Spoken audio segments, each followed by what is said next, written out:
Have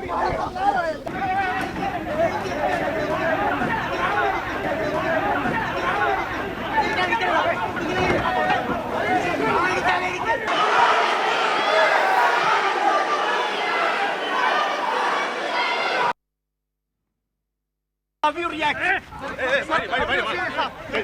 Sir, have you reacted to this? നടക്കുന്ന ഓർമ്മകൾ ആ ഭരണകൂട സംഘത്തിന്റെ മുതിർന്ന പ്രചാരകൻ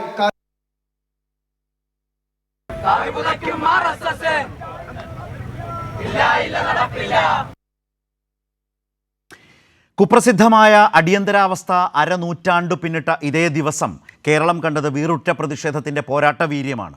RSSകാരുടെ ഭാരതാംബ ചിത്രം വെച്ച് കേരള സർവകലാശാല സെനറ്റ് ഹാളിൽ ഗവർണർക്കായി ഒരു പരിപാടി. കാവിക്കൊടി പിടിച്ച സ്ത്രീയുടെ ചിത്രം വെച്ചുള്ള പൊതുപരിപാടി സർവകലാശാല ചട്ടങ്ങൾക്ക് വിരുദ്ധമാണെന്ന് സർവകലാശാല രജിസ്ട്രാർ നിലപാടെടുത്തു. സർവകലാശാല ചാൻസലർ കൂടിയായ ഗവർണർ സർവകലാശാല ചട്ടം ലംഘിച്ച് പരിപാടിയിൽ പങ്കെടുത്തു. SFIയും DYFIയും ഗവർണറുടെ RSS പദ്ധതിക്കെതിരെ ശക്തമായി പ്രതിഷേധിച്ചു. കേരളത്തിൻ്റെ ശക്തമായ എതിർപ്പ് ആർലേക്കർക്ക് അറിയേണ്ടി വന്നു. പരിപാടിക്ക് ശേഷം പിൻവാതിലിലൂടെ മടങ്ങി.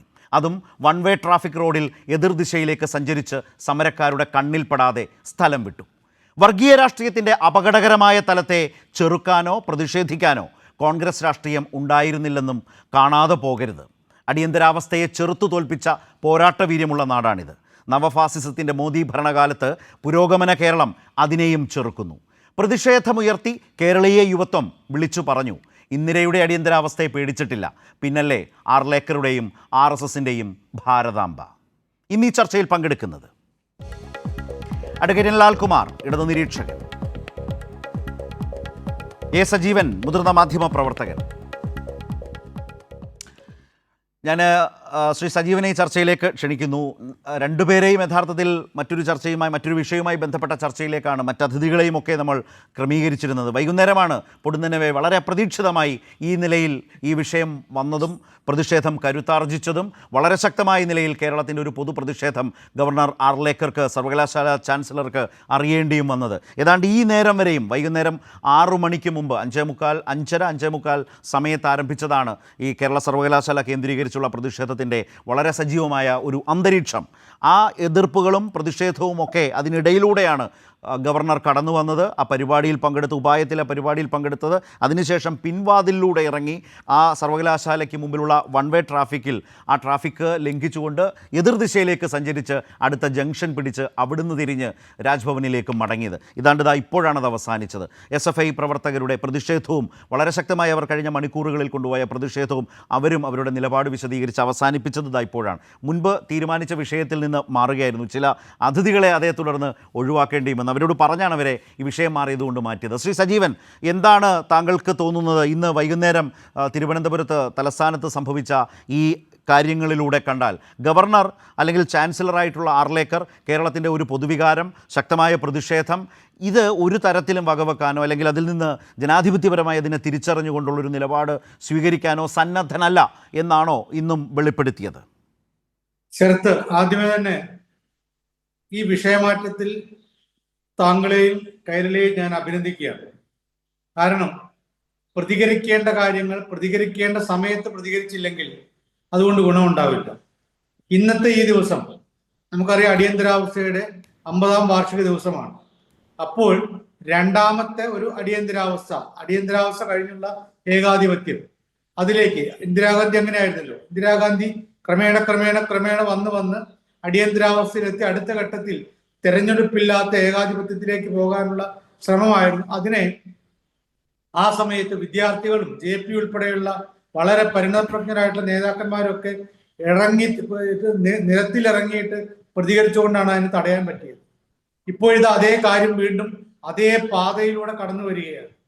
ഇത് തടയേണ്ട സമയത്ത്, പ്രതികരിക്കേണ്ട സമയത്ത് നമ്മൾ പ്രതികരിച്ചില്ലെങ്കിൽ അങ്ങേയറ്റം വഷളാവുന്ന രൂപത്തിൽ, രാജ്യത്തിന്റെ നിലനിൽപ്പ് ഇല്ലാതാവുന്ന രൂപത്തിലേക്കാണ് കാര്യങ്ങൾ പോവുക. ഇന്ദിരാഗാന്ധി നമുക്ക് അറിയാവുന്ന പോലെ കോലാഗന്ധ കേസിലും കേശവാനന്ദ ഭാരതി കേസിലൊക്കെ സുപ്രീം കോടതിയുടെ വിധിയെ അങ്ങേയറ്റം അപഹസിച്ചുകൊണ്ട് ഭരണഘടനാ ഭേദഗതി, തന്നിഷ്ടപ്രകാരം ഭരണഘടനാ ഭേദഗതി നടത്തിയിട്ടുള്ള ആളാണ്. സുപ്രീം കോടതിയുടെ 7 അംഗ ബെഞ്ച് കണിശമായി പറഞ്ഞിട്ട് പോലും കേശവാനന്ദ ഭാരതി കേസിൽ അവർ വേറെ അമെന്റ്മെന്റ് കൊണ്ടുവന്നിട്ട് പ്രിയാമ്പിൾ പോലും മാറ്റുന്ന ഒരു അവസ്ഥയുണ്ടായി. അപ്പൊ ഇത് അതിന്റെ ഒരു രീതിയിലാണ് ഇപ്പോൾ വരുന്നത്. ഭരണഘടനയല്ല, നമ്മൾ ഇതുവരെ പറഞ്ഞു കേൾക്കാത്ത ഭാരതാംബയാണ് നമ്മുടെ ഭരണഘടന എന്ന രൂപത്തിൽ ഈ കാര്യങ്ങൾ കൊണ്ടുപോവുകയാണ്. അതായത് 3 വർഷം മുമ്പേ ചില ഹിന്ദുത്വ സന്യാസിമാര് അവര് വാരണാസിയിൽ ചേർന്നിട്ടൊരു പ്രഖ്യാപനം നടത്തിയിരുന്നു. ഞങ്ങൾ നിലവിലുള്ള ഭരണഘടന തകർത്ത് ഇല്ലാതാക്കിക്കൊണ്ട് സനാതന ധർമ്മത്തിൽ അധിഷ്ഠിതമായിട്ടുള്ള ഒരു ഭരണഘടന കൊണ്ടുവരാൻ പോകുന്നു. അതിന്റെ ഡ്രാഫ്റ്റ് തയ്യാറാക്കിയിട്ടുണ്ട്.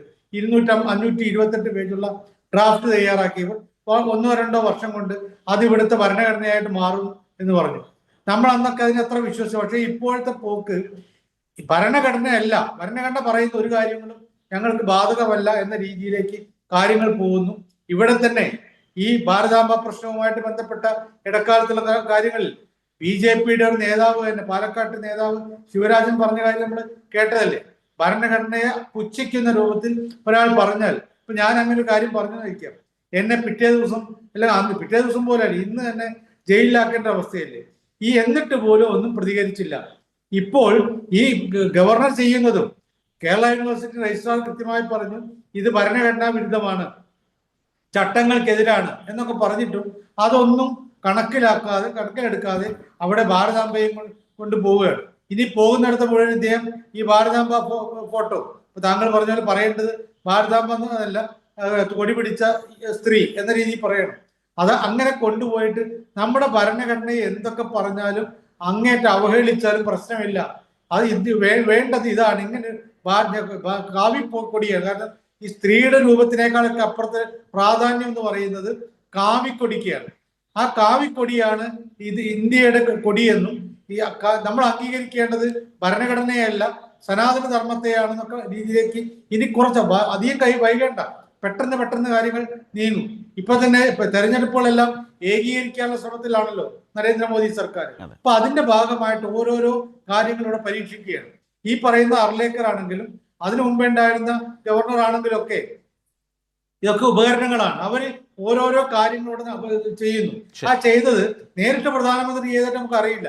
പക്ഷെ ഇത്തരം കാര്യങ്ങൾ ചെയ്തിട്ട് അവസാനം കൊണ്ടുപോയി കിട്ടുന്ന രാജ്യത്തിൽ മറ്റൊന്നും പ്രശ്നമല്ല, ഭരണഘടന പ്രശ്നമല്ല, കോടതികൾ പ്രശ്നമല്ല.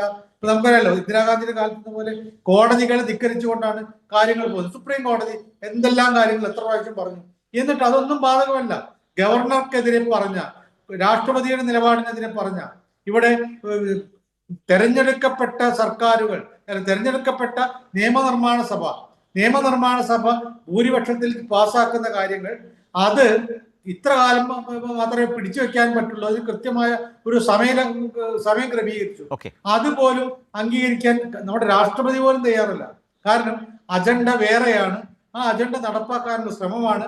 അതിനെതിരെ നമ്മൾ ഈ ദിവസം പ്രത്യേകിച്ച് ഈ ദിവസത്തിന്റെ പ്രത്യേകത എന്ന് പറയുന്നത് ഒരു ഭീകരമായിട്ടുള്ള രീതിയിലേക്ക് കാര്യങ്ങളെ കൊണ്ടുപോകുന്നതിന് ഏകാധിപത്യത്തിന്റെ അങ്ങേയറ്റത്തെ പ്രവണതകൾ ഇവിടെ കാണിച്ചുകൊണ്ട് അടിയന്തരാവസ്ഥ നടപ്പാക്കിയ ഈ ദിവസത്തെ ഓർമ്മിക്കുന്ന ദിവസം നമ്മൾ ഇവിടെ പ്രതികരിക്കേണ്ട രണ്ടാമത്തെ അടിയന്തരാവസ്ഥ ശ്രമം, അതിനേക്കാൾ അപ്പുറത്തുള്ള ഏകാധിപത്യ ശ്രമം, അതിനോട് പ്രതികരിക്കാൻ നമ്മൾ തയ്യാറായേ മതിയാവും എന്നുള്ളതാണ്. അതാണ് നമ്മൾ ഇന്ന് SFI വിദ്യാർത്ഥികൾ ചെയ്തിട്ടുള്ള കാര്യത്തിലൂടെ കാണുന്നത്. നമ്മളെല്ലാം വെറുതെ ഗവർണറല്ലേ എന്തെങ്കിലും ചെയ്തോട്ട് നമുക്ക് ഒന്നുമില്ലല്ലോ എന്ന് പറഞ്ഞാൽ ഇത് ക്രമേണ ഒരു തരത്തിലും പ്രതിഷേധിക്കാൻ പറ്റാത്ത രൂപത്തിൽ കാര്യങ്ങൾ നീങ്ങും. അത് എന്തായാലും ഈ ചർച്ച, ഞാൻ ആദ്യം പറഞ്ഞ് വീണ്ടും ആവർത്തിക്കുന്നു, ഈ ചർച്ച വിഷയം മാറ്റിയിട്ട് ഈ ചർച്ച എടുത്തതിൽ താങ്കളെയും കൈരളിയെയും ഞാൻ അഭിനന്ദിക്കുകയാണ്. തീർച്ചയായും താങ്കൾ പറഞ്ഞ പോലെ ഇതിൽ നിന്ന് ആർക്കും ഒഴിഞ്ഞു മാറി നിൽക്കാനാവില്ല എന്നുള്ളതാണ് ഏറ്റവും പ്രധാനപ്പെട്ട കാര്യം. കാരണം അത്ര ശക്തമായ പ്രതിഷേധത്തിലൂടെ ചെറുത്തു നിൽക്കേണ്ടതാണ്, പ്രതിരോധിക്കേണ്ടതാണ് ഇത്തരം നീക്കങ്ങളെ എന്നുള്ളത് വളരെ പ്രധാനപ്പെട്ട കാര്യം തന്നെയാണ്. ഞാൻ ലാൽകുമാറിലേക്ക് വരുന്നതിന് മുമ്പ് ഇപ്പോൾ ഞങ്ങളുടെ പ്രതിനിധി ഷീജ കൂടി ചേരുന്നു. ഷീജയും ഞങ്ങളുടെ വാർത്താ സംഘവുമാണ് കഴിഞ്ഞ മണിക്കൂറുകളിൽ ഇക്കാര്യങ്ങളാകെ അവിടെ നിന്ന് റിപ്പോർട്ട് ചെയ്തത്.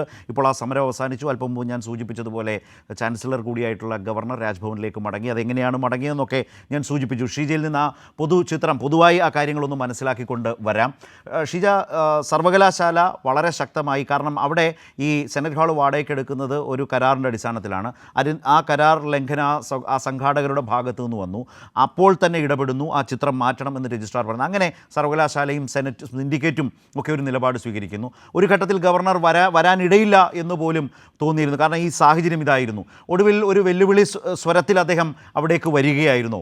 ശക്തമായ പ്രതിഷേധമാണ് ദൃശ്യങ്ങളിലൂടെ നമ്മളെല്ലാവരും കണ്ടത്. അതാകെയും ആ സമയമാകെയും ഗവർണർ മടങ്ങുന്നതുവരെയും ആ നിലയിൽ തന്നെ SFI തുടരുകയായിരുന്നു. അവിടേക്ക് മറ്റ് വിദ്യാർത്ഥികൾ, സ്വാഭാവിക ABVP-ക്കാരെ കുറേയൊക്കെ കണ്ടു, ചില നേരത്തെ അവരുടെ ചില പ്രതിഷേധമോ ഒക്കെ കണ്ടു എന്ന് തോന്നുന്നു. പക്ഷേ വളരെ ശക്തമായ പ്രതിഷേധവുമായി SFIയെ കണ്ടു. ABVP-യുടെ പ്രതിഷേധം എന്ന് പറയുന്നത് വേറൊന്നുമില്ല, ഗവർണർക്ക് വക്കാലത്തുമായി വന്നതാവാം, അത് അങ്ങനെയാണെങ്കിലും വന്നിട്ടുണ്ടെങ്കിൽ. മറ്റ് KSU അടക്കമുള്ള മറ്റ് വിദ്യാർത്ഥി സംഘടനകളെ ഒന്നും ആ ഭാഗത്തേക്ക് കണ്ടില്ല. യൂത്ത് കോൺഗ്രസ് പോലെയുള്ള യുവജന സംഘടനയെ കണ്ടില്ല. SFI ആയിരുന്നോ ആ പ്രതിഷേധത്തിൻ്റെ ചുക്കാൻ പിടിച്ചത്? അതിനുശേഷം ആ പ്രതിഷേധത്തിനിടയിലൂടെയാണോ ഗവർണർ മടങ്ങിയത്?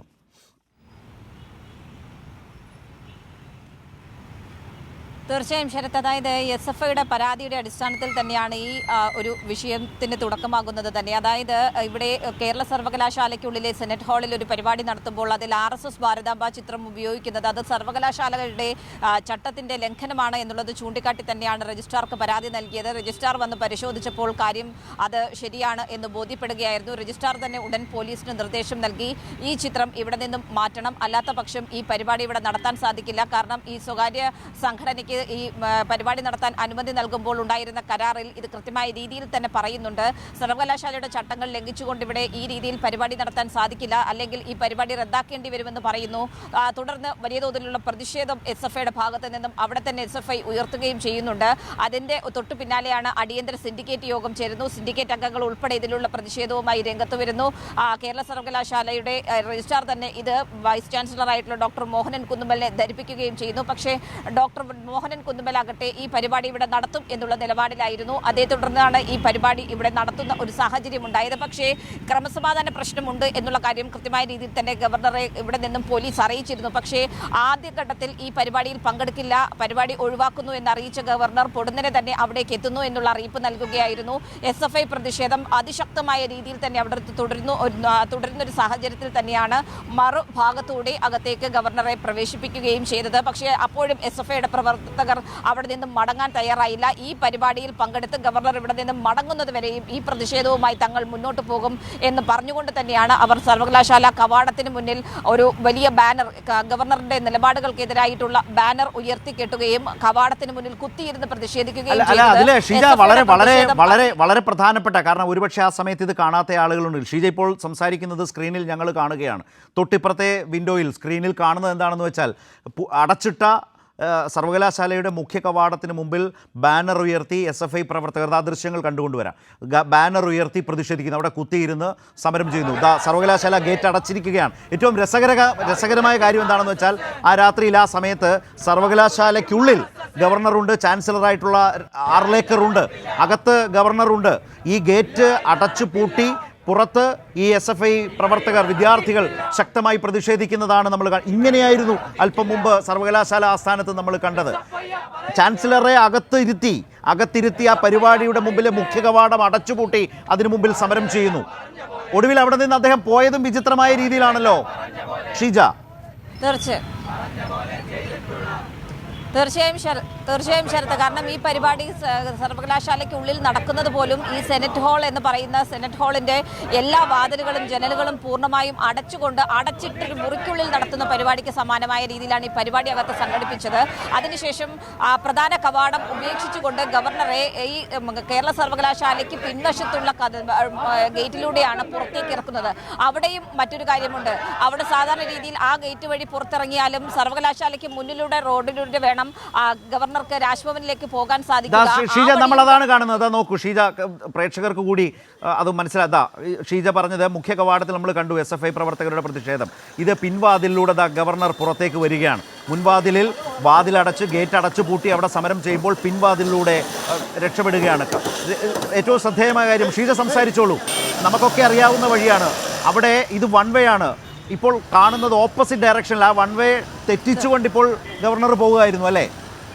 വൺ വേയിലൂടെ വന്നാൽ നേരെ വരുന്നത് ഈ കവാടത്തിന് മുമ്പിലേക്കാണ്, സർവകലാശാലയ്ക്ക് മുന്നിലേക്കാണ്. പറഞ്ഞോളൂ. തീർച്ചയായും ശരത്ത്, ആ വൺ വേയിലൂടെ നേരെ വരുന്നത് കേരള സർവകലാശാലയ്ക്ക് മുന്നിലൂടെയുള്ള വഴിയിലൂടെയാണ്. ആ ആശാൻ സ്ക്വയർ എന്ന് പറയുന്ന ആശാൻ സ്ക്വയർ കറങ്ങി അണ്ടർപാസ് വഴി ആണ് രാജ്ഭവനിലേക്ക് പോകേണ്ട വഴി എന്ന് പറയുന്നത്. പക്ഷേ SFI പ്രവർത്തകരുടെ പ്രതിഷേധത്തെ നേരിടേണ്ടി വരും എന്നുള്ളത് കൊണ്ട് മാത്രമാണ് ഗവർണർ ആ വഴി ഉപേക്ഷിച്ച് വൺ വേ കട്ട് ചെയ്തുകൊണ്ട് വൺ വേയിലൂടെ തന്നെ തിരികെ പോകുന്ന ഒരു സാഹചര്യം ഉണ്ടായത്. AKG സെന്ററിന്റെ സമീപത്തൂടെയുള്ള വഴി ചൂസ് ചെയ്ത് ആ രീതിയിലാണ് പോലീസ് ആ രീതിയിൽ വഴിയൊരുക്കിയാണ് ഗവർണറെ രാജ്ഭവനിലേക്ക്. ചില്ലറ തലവേദനയല്ല ഉണ്ടാക്കിയതല്ലേ, പോലീസിന് ചില്ലറ തലവേദനയല്ല ഉണ്ടാക്കിയത് ഗവർണർ. തീർച്ചയായും ശരത്ത്, കാരണം വൈകുന്നേരം 4:30 മുതൽ പോലീസ് സർവകലാശാലയ്ക്ക് മുന്നിൽ ക്യാമ്പ് ചെയ്യുന്നതാണ്. ഗവർണർ ഈ പരിപാടിക്ക് എത്തുന്നു എന്ന് പറഞ്ഞപ്പോൾ തന്നെ, അതിനൊപ്പം തന്നെ SFIയുടെ പ്രതിഷേധം ആരംഭിച്ചപ്പോൾ മുതൽ ഇവിടെ ഗവർണറെ എത്തിക്കുന്നതിന് വേണ്ടി റൂട്ട് ക്ലിയർ ചെയ്യുന്നതിൻ്റെ വലിയ തലവേദന തന്നെയാണ് പോലീസുകാർക്കുണ്ടായിരുന്നത് എന്നുള്ളതിൽ ഒരു തരത്തിലുള്ള തർക്കവുമില്ല. അതിനുശേഷമാണ് ഗവർണർ ആദ്യം അവിടെ എത്തില്ല എന്ന് പറയുന്നു, പിന്നീട് പൊടുന്നനെ എത്തുന്നു. അതിനുശേഷം ഗവർണറെ പുറത്തേക്ക് ഇറക്കേണ്ടത് മറ്റൊരു ഉത്തരവാദിത്തമായി മാറുന്നു. നമുക്കറിയാം, സംസ്ഥാനത്തിൻ്റെ ഗവർണറാണ്. അദ്ദേഹത്തെ സുരക്ഷിതമായി രാജ്ഭവൻ എത്തിച്ചില്ലെങ്കിൽ അത് സംസ്ഥാനത്തിന്റെ സുരക്ഷാ വീഴ്ച എന്ന രീതിയിൽ ചിത്രീകരിക്കപ്പെടും. അതുകൊണ്ട് തന്നെ കർശനമായിട്ടുള്ള സുരക്ഷ ഗവർണർക്ക് ഒരുക്കേണ്ടത് അതൊരു സംസ്ഥാനത്തിന്റെ ഉത്തരവാദിത്തമാണ്. അത് കൃത്യമായ രീതിയിൽ തന്നെ പോലീസ് ചെയ്തു. പക്ഷേ ഗവർണർ സ്വീകരിച്ച നിലപാട്, ഇന്നിവിടെ ഒരു ക്രമസമാധാന പ്രശ്നം ഉണ്ടാക്കുന്നതിന് വേണ്ടിയിട്ടുള്ള എല്ലാ നടപടികളും ഗവർണറുടെ ഭാഗത്ത് നിന്നും ഉണ്ടായി എന്നുള്ളത് എടുത്തു പറയേണ്ടത് തന്നെയാണ് ശരത്. ശരി ഷീജ, ഏതായാലും ഈ ദൃശ്യങ്ങൾ വളരെ പ്രാധാന്യമുള്ളതാണ്, പ്രതീകാത്മകമാണ്. നേരത്തെ ശ്രീ സജീവൻ പറഞ്ഞതുപോലെ കുപ്രസിദ്ധമായ അടിയന്തരാവസ്ഥയുടെ അരനൂറ്റാണ്ട് പിന്നിട്ട് ഇതേ ദിവസം തന്നെയാണ് ഏറ്റവും തെറ്റായ രീതിയിൽ ജനാധിപത്യ വിരുദ്ധമായി, ഭരണഘടനാ വിരുദ്ധമായി പൊതുപരിപാടികളിൽ ചെയ്യാൻ പാടില്ലാത്ത വിധത്തിലേക്ക് RSSൻ്റെ താല്പര്യങ്ങൾ നിഴലിക്കുന്ന, അത് ഉടനീളം പ്രചരിപ്പിക്കും വിധത്തിലേക്ക് കാവിക്കൊടിയേന്തിയ സ്ത്രീയുടെ ചിത്രം വെച്ച് അവിടേക്ക് സർവകലാശാലയുടെ സെനറ്റ് ഹാളിനെ സംഘാടകർ അത് വാടകയ്ക്കെടുത്തതിൻ്റെ കരാറിന് വിരുദ്ധമായി, സർവകലാശാല തന്നെയാണ് ആ നിലയിൽ ചട്ടവിരുദ്ധമായിട്ടാണ് എന്ന് പറഞ്ഞത്, അങ്ങനെ ഒരു സെനറ്റ് ഹാൾ എടുത്ത് അവിടേക്ക് ഗവർണറെ എത്തിച്ച് അങ്ങനെ RSS പ്രചരിപ്പിക്കുന്ന അവരുടെ പ്രിയപ്പെട്ട ആ ചിത്രത്തെ ഒരു പൊതുപരിപാടിയിൽ, ഗവർണറുടെ പരിപാടിയിൽ പ്രതിഷ്ഠിച്ച് മുന്നോട്ട് കൊണ്ടുപോകാൻ, അതും അടിയന്തരാവസ്ഥയുടെ അത്തരം ജനാധിപത്യ വിരുദ്ധമായ ഫാസിസ്റ്റ് ഭരണത്തിനെതിരായിട്ടുള്ള രാജ്യത്തിൻ്റെ ഐതിഹാസികമായ പോരാട്ടത്തിൻ്റെ എല്ലാ ഓർമ്മകളും പേർന്നൊരു ദിവസം തന്നെ, അതിൻ്റെ അരനൂറ്റാണ്ട് തികയുന്ന ദിവസം തന്നെയാണ്. കിരാത ഭരണത്തിലേക്ക് പോയ ദിവസമാണിന്ന്. ഇവിടെ നിന്ന് അങ്ങോട്ട് വർഷങ്ങളോളം ഒരു വലിയ പോരാട്ടത്തിലേക്കാണ് 75 മുതൽ രാജ്യം മുന്നോട്ട് പോയത്. അപ്പോൾ അങ്ങനെയുള്ളൊരു ദിവസം തന്നെയാണ് ഈ പരിപാടിയുമായി ഇറങ്ങിത്തിരിച്ചത് നവഫാസിസത്തിൻ്റെ വക്താക്കൾ. അതിനെയാണ് കേരളീയ യുവത്വം അതിശക്തമായി ചെറുത്ത് മടക്കി അയച്ചത് പിൻവാതിലിലൂടെ. ലാൽകുമാർ, എന്തു തോന്നുന്നു, എന്തു പറയുന്നു?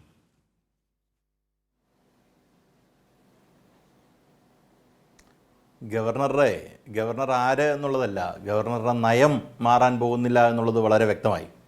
കഴിഞ്ഞ കുറച്ച് നാളുകൾക്ക് മുമ്പ് ഇവിടെ ഗവർണറായിരുന്നത് ആരിഫ് മുഹമ്മദ് ഖാനായിരുന്നു. ആരിഫ് മുഹമ്മദ് ഖാന് അദ്ദേഹത്തിനൊരു അധിക ബാധ്യത ഉണ്ടായിരുന്നു. കാര്യം ഈ നാട് മൊത്തം ഉള്ള പൊളിറ്റിക്കൽ പാർട്ടികളിലെല്ലാം തെണ്ടിത്തിരിഞ്ഞ് അവസാനം RSSുമായിട്ട് ചേർന്ന ആളായതുകൊണ്ട് അദ്ദേഹത്തിനൊരു അധിക ബാധ്യത ഉണ്ടായിരുന്നു. ഞാൻ RSSകാരനാണ്, RSSനോടൊപ്പം നിൽക്കുന്ന ആളാണെന്ന് പ്രൂവ് ചെയ്യേണ്ട ഒരു ആവശ്യം അദ്ദേഹത്തിനുണ്ടായിരുന്നു. ഇപ്പം ആർലേക്കറിന് ആ പ്രശ്നം വരുന്നില്ല. കാര്യം അദ്ദേഹത്തിന് ആദ്യം തന്നെ കൊടിയെടുത്ത് വെളിയിൽ വെക്കാം. അതാണ് ഇവിടെ കണ്ടുകൊണ്ടിരിക്കുന്നത്. നോക്കൂ, എവിടെ നിന്നാണ് ഈ കൊടി വരുന്നത്, അല്ലെങ്കിൽ ഈ പറയുന്ന ഭാരതാംബ എന്ന് പറയുന്ന ആസ്പെക്റ്റ് വരുന്നത്? ഒരു കാരണവശാലും ഈ പറയുന്ന സ്വതന്ത്ര ഭാരതത്തിൽ ഒരു കണക്ഷനുമില്ലാത്ത ഒരു ലേഡിയുടെ പടമാണത്. അത് താങ്കൾ പറഞ്ഞ പോലെ ഒരു സ്ത്രീ ഒരു കൊടി പിടിച്ചുകൊണ്ട് നിൽക്കുന്ന ഒരു പടം. അതിനകത്ത് പുറയിലെ ഭൂപടത്തിനകത്ത് ഇന്ത്യ അല്ലെന്നേ. ഇതൊരു വലിയ പ്രശ്നമല്ലേ? അതിനകത്ത് പാകിസ്ഥാൻ, അഫ്ഗാനിസ്ഥാൻ, ലോകത്തില്ലാത്ത രാജ്യങ്ങളെല്ലാം ഉണ്ട്. അതിനകത്ത് കാശ്മീർ ഇല്ല. കഴിഞ്ഞ ദിവസം നിങ്ങളുടെ കൂട്ടത്തിൽ തന്നെ ഉള്ളൊരു മാധ്യമപ്രവർത്തകൻ പറയുമായിരുന്നു, ഈ കാണിച്ചിരിക്കുന്ന പുറകിലത്തെ ഈ ടെറിട്ടോറിയൽ റീജിയണിന് അതിനകത്ത് കാശ്മീർ എന്ന് പറഞ്ഞൊരു സാധനം ഇല്ല. അത് നമ്മുടെ, എനിക്ക് ഇടയ്ക്ക് ഈ ശബ്ദം കേൾക്കുന്നു, അതും ക്ലോസ് ചെയ്യാൻ പറയൂ. ഹലോ, പ്രവർത്തകരുടെ മുദ്രാവാക്യത്തിൻ്റെ വിഷയം അത് കുറച്ച് കുറയ്ക്കാം, ആ വോളിയം കുറയ്ക്കാം, സംസാരിച്ചോളൂ. പറഞ്ഞോളൂ. അപ്പോൾ ഇവിടെ സംഭവിക്കുന്നത്, ഞാൻ പറഞ്ഞു വരുന്നത്, ആ ടെറിട്ടോറിയൽ റീജിയൺ എന്ന് നമ്മളെപ്പോഴും പറയുന്നത് എന്താണ്? കാശ്മീർ നമ്മുടെ ഇൻ്റഗ്രൽ പാർട്ടാണ്. അതതിനകത്ത് ഇല്ല എന്നാണ് പറയുന്നത്. അതിനകത്ത് കയ്യിൽ ഭാരതാംബയുടെ കയ്യിലിരിക്കുന്നത്, ഇവരുടെ കയ്യിലിരിക്കുന്നൊരു കൊടി, അതങ്ങനെ ഭാരതാംബയാകുന്നുള്ളത് അടുത്ത ചോദ്യം.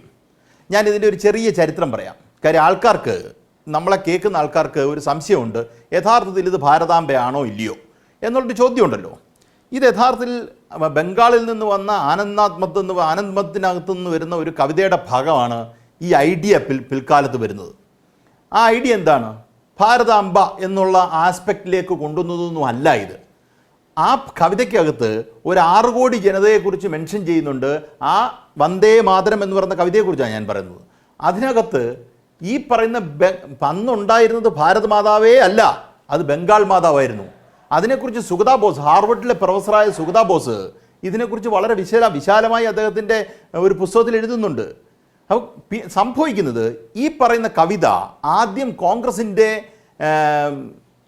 ഈ പറയുന്ന മീറ്റിംഗ് ഉണ്ടല്ലോ, അവർ കൺവീൻ ചെയ്യുമല്ലോ ഓരോ വർഷവും. അത് കൽക്കട്ടയിൽ വെച്ച് ആദ്യമായി ഇത് ടാഗോർ പാടുന്നു.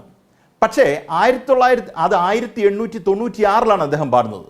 അത് കഴിഞ്ഞ് അദ്ദേഹത്തിന് തന്നെ മനസ്സിലായി 1937 എത്തിയപ്പം ഇത് അപകടകരമായ ഒരു പ്രശ്നമുണ്ട്. കാര്യം ഇന്ത്യൻ മതനിരപേക്ഷതയുടെ അല്ലെങ്കിൽ ഭാരതീയ മൂവ്മെൻ്റ് ഉണ്ടല്ലോ, ഈ പറയുന്ന നാഷണൽ മൂവ്മെൻറ്റിനെ സെക്കുലർ അല്ലാതാക്കാൻ സാധ്യതയുള്ളതുകൊണ്ട് ഇതിനകത്തെ ഒരു ഭാഗം എടുത്തങ്ങ് കളയുകയാണ് ചെയ്യുന്നത്. എന്നുവെച്ചാൽ ചുരുക്കത്തിൽ പറഞ്ഞാൽ ഈ മാതാവും പിതാവും ഒക്കെ എടുത്തങ്ങ് കളഞ്ഞു. ടാഗോർ തന്നെ കളഞ്ഞു. ഇതിൻ്റെ അപകടം മനസ്സിലാക്കി എടുത്ത് കളയുന്നൊരു കാര്യമാണ്. ഇതല്ലാതെ വേറൊന്നുമില്ല. ഇതിനിടയ്ക്ക് അവനീന്ദ്രനാഥ് ടാഗോർ 1905 ഇതിനെക്കുറിച്ച് വരച്ചു, ഭാരത് മാതാവിൻ്റെ റെപ്രസെൻറ്റേഷൻ. അത് ഭാരത് മാതാവിന് ഇതുമായിട്ടൊന്നും ഒരു ബന്ധവുമില്ല. ഇത് RSSകാരുണ്ടാക്കിയ ഒരു കൊടി. ഈ RSSകാരുണ്ടാക്കിയ കൊടി ഒരു സ്ത്രീയുടെ കൈ കൊടുത്തിട്ട് ഇതാണ് ഭാരത് മാതാവ് എന്ന് പറയുന്നു. അവർ ഉദ്ദേശിക്കുന്നത് ഭാരത് വർഷമാണ്. ആ ഭാരത വർഷത്തിനകത്ത് ഈ ലോകത്തുള്ളവരെല്ലാം ഉണ്ട്. എന്നുവെച്ചാൽ കഴിഞ്ഞ ആഴ്ച ഞാനും ശരത്തേട്ടനും കൂടി ഇരുന്ന ചർച്ചയ്ക്കകത്ത് നമ്മളിവിടെ പറഞ്ഞത് പാകിസ്ഥാൻകാർ നമ്മളോട് കളിക്കാൻ നിൽക്കണ്ടെന്നാണ് നമ്മൾ പറഞ്ഞത്. മോഡി ഇന്നലെ പറയുന്നത് പാകിസ്ഥാൻ നമ്മൾക്ക് കളിക്കണ്ട, നമ്മൾ കളിച്ചാൽ അവരെ തീർക്കുന്ന. അതല്ലേ ഈ രാജ്യം ഇപ്പോൾ പറഞ്ഞുകൊണ്ടിരിക്കുന്നത്? ഈ ലോകം മൊത്തം നമ്മുടെ ആൾക്കാരെ വിട്ട് നമ്മൾ പറഞ്ഞുകൊണ്ടിരിക്കുന്നത് എന്താണ്? പാകിസ്ഥാനുമായിട്ട് അത്ര മോശമായിട്ടുള്ള റിലേഷൻ ഇരിക്കുക. ആ പാകിസ്ഥാനോട് ഉൾപ്പെടുന്ന സാധനമാണ് ഈ യൂണിവേഴ്സിറ്റി കൊണ്ടുവച്ചിരിക്കുന്നത്. ഇതിപ്പോൾ ഒരു മര്യാദകളുണ്ടോ? ഇവർക്കങ്ങനെ പല കാര്യങ്ങളും കാണും. നിങ്ങൾക്ക് പല കാര്യങ്ങളും, നിങ്ങൾക്ക് അഖണ്ഡ ഭാരതം, ഈ പറയുന്ന എല്ലാം കൂടി ഒന്നിക്കുന്ന ഒരു കാലത്തെക്കുറിച്ചുള്ള നിങ്ങളുടെ ചിന്ത, അതൊക്കെ ആകുമ്പോൾ ആയിക്കോണം. ഇപ്പം പറ്റത്തില്ല. ഈ ഭരണഘടനയുടെ കീഴിൽ നിൽക്കുന്നത് എന്തോ അത് മാത്രമേ നമുക്ക് പ്രൊട്ടക്ട് ചെയ്യാനും ഡിഫെൻഡ് ചെയ്യേണ്ട ബാധ്യത നമുക്കുള്ളൂ. ഇത് ശക്തമായി പറയേണ്ട ഒരു ആവശ്യം നമുക്കുണ്ടെന്നാണ് ഞാൻ കരുതുന്നത്. ഞാൻ അതിന്റെ ചരിത്രം പറഞ്ഞതിന് കാര്യം, ഇങ്ങനൊരു സംഭവം നമ്മുടെ പിക്ചറിലില്ല. അങ്ങനൊരു കാര്യം അദ്ദേഹത്തിന് ഭാരതാംബയാന്ന് തോന്നുക. നാളെ രാവിലെ എന്നാൽ ഇപ്പൊ കമ്മ്യൂണിസ്റ്റ് പാർട്ടിയുടെ ഗോവിന്ദമാഷ പറഞ്ഞാണ്, കമ്മ്യൂണിസ്റ്റ് പാർട്ടിയുടെ പതാക എന്നാൽ സെക്രട്ടേറിയറ്റ് കെട്ടിയേക്കാം, എല്ലാത്തിനകത്തും ഞങ്ങൾ അത് ചെയ്തോളൂ എന്ന് പറഞ്ഞു കഴിഞ്ഞാൽ അത് ഭരണഘടനാപരമാവുമോ? അതാകത്തില്ല, ഭരണഘടനാപരമാകത്തില്ല. അപ്പൊ ഈ പറയുന്ന അദ്ദേഹത്തിന്റെ തോന്നുന്ന രീതിയിൽ ഈ പറയുന്ന തൊട്ടിത്തരം കാണിക്കുന്ന പരിപാടിയാണ് ഇപ്പൊ കാണിച്ചുകൊണ്ടിരിക്കുന്നത്. ഇന്ത്യയുടെ ഒരു സിമ്പിൾസും ഇല്ലാത്ത ഒരു സാഹചര്യം. എന്തുകൊണ്ട് ഇതിനെ എതിർക്കണം എന്നുള്ളതിന് ഞാൻ പറഞ്ഞുതരാം. അതും കൂടെ ജനങ്ങൾ കേൾക്കേണ്ട ഒരു ആവശ്യമുണ്ട്. നമ്മളിപ്പം ഡൽഹിയിൽ അക്ബർ റോഡ് മാറ്റി, അല്ലെങ്കിൽ വേറൊരു പേര് വന്നു. അതൊരു ന്യൂ നോർമലാണ്. സംഘപരിവാർ ഈ പറയുന്ന സിമ്പിൾസിനെ എല്ലാം മാറ്റി ഈ രാഷ്ട്രത്തിന്റെ ചരിത്രത്തിൽ നിന്ന് സംഘപരിവാറിന് മാത്രം വേണ്ടത് മൊത്തം പ്ലേസ് ചെയ്യുന്ന ഒരു സാഹചര്യത്തിലേക്ക് ഈ രാജ്യത്തിന്റെ ചരിത്രം മാറിക്കൊണ്ടിരിക്കുകയാണ്. അവിടെ ഒരു എതിർപ്പ് ഉണ്ടാകത്തില്ല. അവിടെ അക്ബർ റോഡ് മാറ്റി എന്ന് പറഞ്ഞ് കൈരളി ചർച്ച നടത്തും. കാര്യം എന്താ? അത് ഈ രാജ്യത്തിന്റെ മതനിരപേക്ഷതയെ ഇല്ലാതാക്കുന്നതാണെന്ന് നമുക്ക് ബോധ്യമുള്ളതുകൊണ്ട് ഇതുപോലെ ഓരോ സിമ്പിൾസും കോൺകർ ചെയ്തുകൊണ്ടിരിക്കുന്ന ഒരു പോയിന്റ് ആണിത്. ഇത് ഏറ്റവും വലിയ രീതിയിൽ എതിർക്കപ്പെടേണ്ടതാണ്. അതിന് SFI മുന്നോട്ടിറങ്ങി എന്നുള്ളതിന് ഒരു പ്രാധാന്യമുണ്ട്. ഒറ്റ കാര്യം കൂടെ പറഞ്ഞ് ഞാൻ അവസാനിപ്പിക്കാം. ഈ വിഷയവുമായി ബന്ധപ്പെട്ട് എനിക്ക് ഒരു രാഷ്ട്രീയം കൂടെ പറയാനുണ്ട്. താങ്കൾ ഇടപെടത്തില്ലെങ്കിൽ ഞാൻ ഒരു രാഷ്ട്രീയം കൂടെ പറയാം. ഈ പറയുന്ന ഭാരതാംബ വിഷയത്തിൽ സത്യത്തിൽ കോൺഗ്രസ് എങ്ങനെയാ പ്രതികരിച്ചത്? നമുക്കത് രണ്ടാമതെടുക്കാം. അത് പറഞ്ഞു വരുമ്പോൾ എന്തായാലും നിങ്ങളത് കുറച്ചുകൂടി ദീർഘമായി പറയാൻ സാധ്യതയുണ്ട്. ആ വിഷയം ചർച്ച ചെയ്യേണ്ടത് തന്നെയാണ്. ഞാനതിൽ സജീവനിലേക്കും വരാം, ശ്രീ സജീവനിലേക്കും വരാം. ഇപ്പോൾ ഏതായാലും SFI പ്രവർത്തകർ ആ സമരം ഏറ്റെടുത്തത് നന്നായി എന്ന് ശ്രീ സജീവനും അതുപോലെ ലാൽകുമാറും പറയുമ്പോൾ സംസാരിക്കേണ്ടത് SFIയോട് തന്നെയാണ്.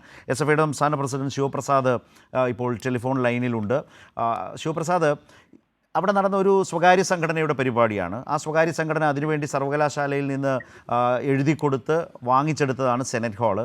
ആ സ്വകാര്യ സംഘടനയ്ക്ക് അവരുടെ താല്പര്യത്തിനനുസരിച്ച് ഒരു ചിത്രം വെച്ച് അവിടേക്ക് ഗവർണറെ ക്ഷണിച്ചാൽ ഗവർണർക്കും എതിർപ്പില്ല. ഗവർണറുടെ ആശയത്തെയും ആശയഗതിക്ക്, അദ്ദേഹത്തിൻ്റെ പ്രത്യയശാസ്ത്രത്തിന് അദ്ദേഹം ഗവർണറാണ്, അത് ആ നിലയിൽ അതിന് ബാധകമല്ല. എങ്കിലും ആർലേക്കറുടെ പ്രത്യയശാസ്ത്രം എന്ന് വേണമെങ്കിൽ ഏതായാലും അങ്ങനെ പറയേണ്ടി വരുന്നു. ഇപ്പോൾ അദ്ദേഹം നിരന്തരമായി പെരുമാറുന്ന രീതി വെച്ച് അവിടെ ഒരു പരിപാടി നടക്കുന്നു. ഇതിലാണോ SFI ശക്തമായി വിയോജിച്ചത്? വിയോജിപ്പിൻ്റെ കാരണങ്ങൾ എന്തൊക്കെയാണ് സർവകലാശാലയോട് ആദ്യം പറഞ്ഞത്? ആദ്യം സ്വാഭാവികമായും പറയേണ്ടി വരിക, പരാതി പറയേണ്ടി വരിക, പ്രതിഷേധിക്കേണ്ടത് സർവകലാശാല ഭരണകൂടത്തോടാകുമല്ലോ. അവരത് കേട്ടോ? അതിൻ്റെ അടിസ്ഥാനത്തിൽ സർവകലാശാല ഇടപെട്ടോ? അതേ തുടർന്നാണോ ഈ വിഷയത്തെ ജനങ്ങൾക്ക് മുമ്പിലേക്ക് ഒരു ശക്തമായ സമരരൂപവുമായി SFI ഇറങ്ങിയത്? എന്താണ് SFIയുടെ വിശദീകരണം? SFIക്ക് ഇതിനകത്ത് കൃത്യമായി പറയാനുള്ളത്, ഒരു സ്വകാര്യ ചടങ്ങിൽ ഇപ്പൊ ആരിഫ് മുഹമ്മദ് ഖാനുമായി വളരെയേറെ സംഘർഷവിരുദ്ധമായ സമരം ഏറ്റെടുത്ത വിദ്യാർത്ഥി പ്രസ്ഥാനമാണ് SFI. ആ സംഘർഷവിരുദ്ധമായ സമരം ഏറ്റെടുക്കുമ്പോഴും SFI കാണിച്ച ഒരു ജനാധിപത്യ മര്യാദ ആരിഫ് മുഹമ്മദ് ഖാൻ പങ്കെടുത്ത ഒരു സ്വകാര്യ ചടങ്ങിൽ SFI സമരം ഏറ്റെടുക്കാൻ വേണ്ടി പോയിട്ടില്ല. പൊതുപരിപാടികളാണ് SFI സമരം ഏറ്റെടുത്തത്. പക്ഷെ ഇവിടെ ഇന്നത്തെ ദിവസവും ഇന്നത്തെ പ്രതിഷേധവും വ്യത്യസ്തമാക്കുന്നത്, ഇന്നത്തെ ദിവസത്തിന് വേണ്ടി സംഘപരിവാർ തെരഞ്ഞെടുത്ത സ്ഥലമാണ്. ഈ സ്വാഭാവികമായി തിരുവനന്തപുരം പട്ടണത്തിൽ RSSന്റെ അനുകൂലമായി പ്രവർത്തിക്കുന്ന ഒരു സംഘടനയ്ക്ക് അടിയന്തരാവസ്ഥക്കെതിരെ ഒരു പരിപാടി നടത്താൻ ഏതൊക്കെ സ്ഥലം കിട്ടും എന്ന് നമുക്ക് നല്ല വ്യക്തമായി അറിയാം.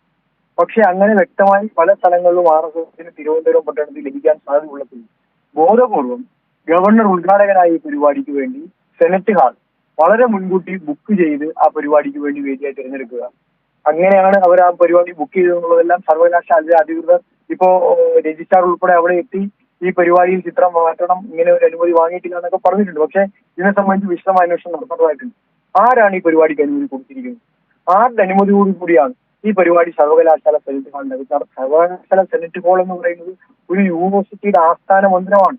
കേരള സർവകലാശാലയെ സംബന്ധിച്ചോളം എത്രയോ പ്രഗത്ഭന്മാരുടെ പ്രഭാഷണങ്ങൾ, പരിപാടികൾ, യോഗങ്ങളെല്ലാം നടന്ന ഹാളാണ് തിരുവനന്തപുരത്തെ കേരള സർവകലാശാല സെനറ്റ് ഹാൾ. ആ സെനറ്റ് ഹാളിനകത്തേക്ക് കടന്നു കയറി അവിടെ RSSന്റെ ഒരു പരിപാടി നടത്തി.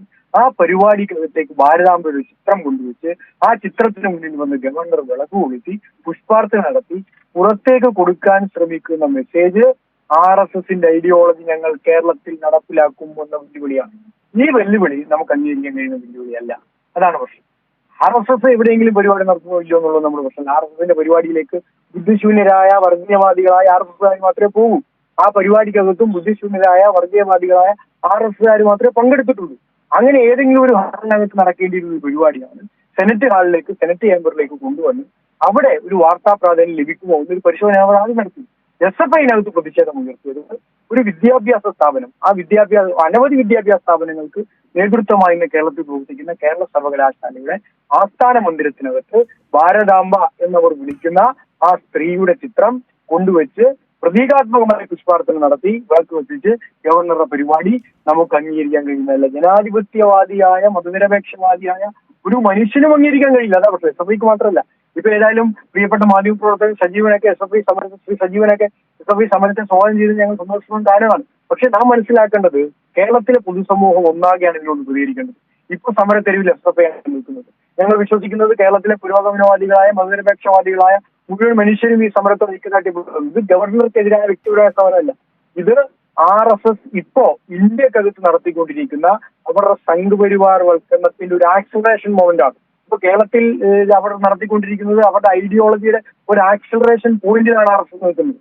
ഇത്രയും നാൾ RSSകാർ സംസാരിച്ചുകൊണ്ടിരുന്നത് ഇന്ത്യൻ ദേശീയതയെ പറ്റിയാണ്. ചരിത്രം മനസ്സിലാക്കുന്നുണ്ടെന്ന് ഞാൻ വിശ്വസിക്കുന്നു. ഇത്രയും നാൾ RSSകാരുടെ പ്രഭാഷണം കേട്ടാൽ, ഇന്ത്യയിൽ ആകെ RSS നടത്തിയ ഇടപെടലും പരിപാടികളെല്ലാം കണ്ടാൽ കേരളത്തിൽ പ്രത്യേകിച്ചും അവർ സംസാരിച്ചുകൊണ്ടിരുന്നത് മുഴുവൻ ഇന്ത്യൻ ദേശീയതയെ പറ്റിയാണ്. ഒന്ന് മറച്ചു പിടിച്ചിട്ടാണ് ഹിന്ദുത്വ അജണ്ട അവർ സംസാരിച്ചുകൊണ്ടിരുന്നത്. എന്നാൽ ഒരു മറയുമില്ലാതെ ഇന്ത്യൻ ദേശീയതയിൽ നിന്ന് വ്യത്യസ്തമായി RSSന്റെ ദേശീയതയിലേക്ക് അവരുടെ ഐഡിയോളജി അവർ ആക്സിലേറ്റ് ചെയ്തിരിക്കുന്നു എന്നതാണ് ഇപ്പോഴത്തെ കേരളത്തിലെ പുതിയ വിവാദത്തിന്റെ ഏറ്റവും കണ്ടന്റ്. ആ കണ്ടന്റ് മനസ്സിലാക്കാൻ നമ്മൾ ഇത് ചർച്ച ചെയ്ത കാര്യം. അവർ ഉദ്ദേശിക്കുന്നത് ഇത്രയും നാൾ അവർ പറഞ്ഞ ഇന്ത്യയുടെ എല്ലാ ഇന്ത്യക്കാരും ഉൾക്കൊള്ളുന്ന ഒരു ദേശീയതയിൽ നിന്ന് വ്യത്യസ്തമായി ആ ദേശീയതയ്ക്ക് അപ്പുറമായി RSSകാർ, RSSന്റെ വിചാരധാര, RSSന്റെ ഐഡിയോളജി, ഗോൾവാർക്കറിന്റെയും സവർക്കറും ഇത്രയും നാൾ അവരുടെ പുസ്തകങ്ങളിൽ പങ്കുവച്ച ഐഡിയോളജി, ആ ഐഡിയോളജിയിലേക്ക് ഇന്ത്യൻ ദേശീയതയെ ചുരുക്കാനാണ് RSS ഈ പുതിയ വിവാദത്തിന് കേരളത്തിൽ തിരികൊളുത്തിയിരിക്കുന്നത്. നിർഭാഗ്യവശാൽ ഇപ്പോൾ നമ്മുടെ കേരളത്തില് പൊതുവായി നമ്മൾ പറയുന്ന ഒരു പഴഞ്ചൊല്ലുണ്ടല്ലോ, മുല്ലപ്പൂ മുടിയേറ്റി ഇടവും കല്ലിനും ഉണ്ടാകും സൗരഭ്യം. പക്ഷെ എന്തുകൊണ്ടോ കേരളത്തിൽ വന്ന് 4 മാസമായിട്ടും അർലേക്കറില് കേരളത്തിലെ കാറ്റിന്റെ ശക്തിയും ഗതിയും മനസ്സിലാക്കാൻ സാധിച്ചിട്ടില്ല എന്നതാണ് അർലേക്കറിന്റെ നടപടിയിൽ കാണുമ്പോൾ മനസ്സിലാവുന്നത്. കേരളത്തിലെ കാറ്റ് ഈ പറയുന്ന വർഗീയതയ്ക്ക് ഭൂഷണമാകുന്ന സഹായകമാവുന്ന കാറ്റല്ല. കേരളത്തിലെ മനുഷ്യരുടെ നിലപാടുകൾ ഈ വർഗീയതയെ സഹായിക്കുന്ന നിലപാടുകളല്ല എന്ന് രാജേന്ദ്ര അർലേക്കർക്ക് ഇതുവരെ മനസ്സിലായിട്ടില്ല എന്നതാണ് ഇപ്പോ നമുക്ക് കാണാൻ ശിവപ്രസാദ്, ഇന്നത്തെ തിരുവനന്തപുരത്തെ SFI കാട്ടിക്കൊടുത്ത പ്രതിഷേധം എന്നുള്ളത് അദ്ദേഹത്തിന് കാര്യങ്ങളെക്കുറിച്ച് കുറച്ചുകൂടി ധാരണ ഉണ്ടായിട്ടുണ്ടാകാൻ ഇടയുണ്ട്, എന്തെങ്കിലും ആവട്ടെ. പക്ഷേ ഇതൊക്കെ കാണുമ്പോൾ ഇത്തരം സമരം പ്രതിഷേധം അത് പ്രത്യേകിച്ച് ഈ കാലയളവിൽ നവഫാസിസത്തിൻ്റെ ഈ കാലത്ത് വേണ്ടത് തന്നെയാണ്. പ്രത്യേകിച്ച് അടിയന്തരാവസ്ഥയുടെ അരനൂറ്റാണ്ട് പിന്നിട്ട കാലത്ത് പുതിയ തലമുറകൾ എങ്ങനെ ഈ പോരാട്ടം ഏറ്റെടുക്കണം എന്ന് ഈ ദിവസം തന്നെ ഒരു സാഹചര്യം കേരളത്തിൻ്റെ മുമ്പിൽ വരികയാണ്. അവിടെയാണ് SFI ആ ചരിത്രപരമായ ദൗത്യം ഏറ്റെടുത്തത്. അത് വളരെ പുരോഗമനപരമായി സ്വീകാര്യമായ കാര്യം തന്നെയാണ്. അതിൽ രണ്ട് പക്ഷത്ത് നിന്ന് ചർച്ച ചെയ്യേണ്ട കാര്യമൊന്നുമല്ല ഒന്ന്. പക്ഷേ അപ്പോഴും ഒരു നിരീക്ഷണം വേണമെങ്കിൽ അവതരിപ്പിക്കാവുന്നത്, ഇത് അടിയുറച്ച SFI പ്രവർത്തകരിൽ മാത്രം ഒതുങ്ങേണ്ട പ്രതിഷേധമാണോ? ക്യാമ്പസുകളിലേക്ക് ഈ പ്രതിഷേധത്തെ കൂടുതൽ വിദ്യാർത്ഥികളിലേക്ക് ഇതിൻ്റെ രാഷ്ട്രീയവും ചരിത്രപരവുമായ അനിവാര്യത പകർന്നു കൊടുക്കാൻ SFI കുറെ കൂടി ഉത്തരവാദിത്തമുള്ള രാഷ്ട്രീയം ഏറ്റെടുക്കേണ്ടതായി വരില്ലേ? ഒന്ന്. രണ്ടാമത്തെ കാര്യം, ഈ കേരളത്തിലെ മറ്റ് സർവകലാശാലകളിലേക്കുമൊക്കെ ഈ ഒരു ക്യാമ്പയിൻ, ഈ ഒരു പാറ്റേൺ ഒരുപക്ഷെ ചാൻസലറായിട്ടുള്ള അദ്ദേഹം തുടർന്നേക്കാം. സംഘടനകളെ കൊണ്ട് പരിപാടികൾ വെപ്പിക്കുക, അവിടേക്ക് പോവുക, ഇതുപോലെ കാവിക്കൊടിയേന്തിയ സ്ത്രീയുടെ ചിത്രവുമായി അദ്ദേഹം സഞ്ചരിക്കുക, എവിടെയൊക്കെ അപ്പോൾ ഞാൻ പറഞ്ഞത് ആ ഇവൻറ്റിലുണ്ടാകുന്ന ഒരു പ്രതിഷേധത്തിനപ്പുറം ക്യാമ്പസുകളിലേക്ക്, വിദ്യാർത്ഥികളിലേക്ക് ഈ രാഷ്ട്രീയത്തെയും ചരിത്രപരമായ അപകടങ്ങളെയും വെല്ലുവിളികളെയും എത്തിക്കേണ്ടേ? ഒന്ന്. അതിൽ തന്നെയും SFI മാത്രമാകാതെ മറ്റ് വിദ്യാർത്ഥി സംഘടനകളിലേക്ക്, ഇടതുപക്ഷത്തെ വിദ്യാർത്ഥി സംഘടനകൾക്ക്, KSU അടക്കമുള്ള വിദ്യാർത്ഥി സംഘടനകൾക്ക് ഉത്തരവാദിത്വമില്ലേ? അവരെ പലരെയും കാണുന്നില്ല, നിർഭാഗ്യവശാൽ. ഉണ്ടാവേണ്ടതല്ലേ? ഒരു യോജിച്ച പോരാട്ടം SFIക്ക് കേരളത്തിൽ ഏത് ക്യാമ്പസിലും സമരം ചെയ്യാം, പ്രതിഷേധിക്കാം. അതിന് ഒരാളുടെയും പിന്തുണയുടെ ആവശ്യമോ ഒന്നും ആവശ്യമില്ല. പക്ഷേ കേരളം ആ നിലയിൽ ഒരു യോജിച്ച പ്രതിഷേധം ഡിമാൻഡ് ചെയ്യുന്നില്ലേ ശിവപ്രസാദ്?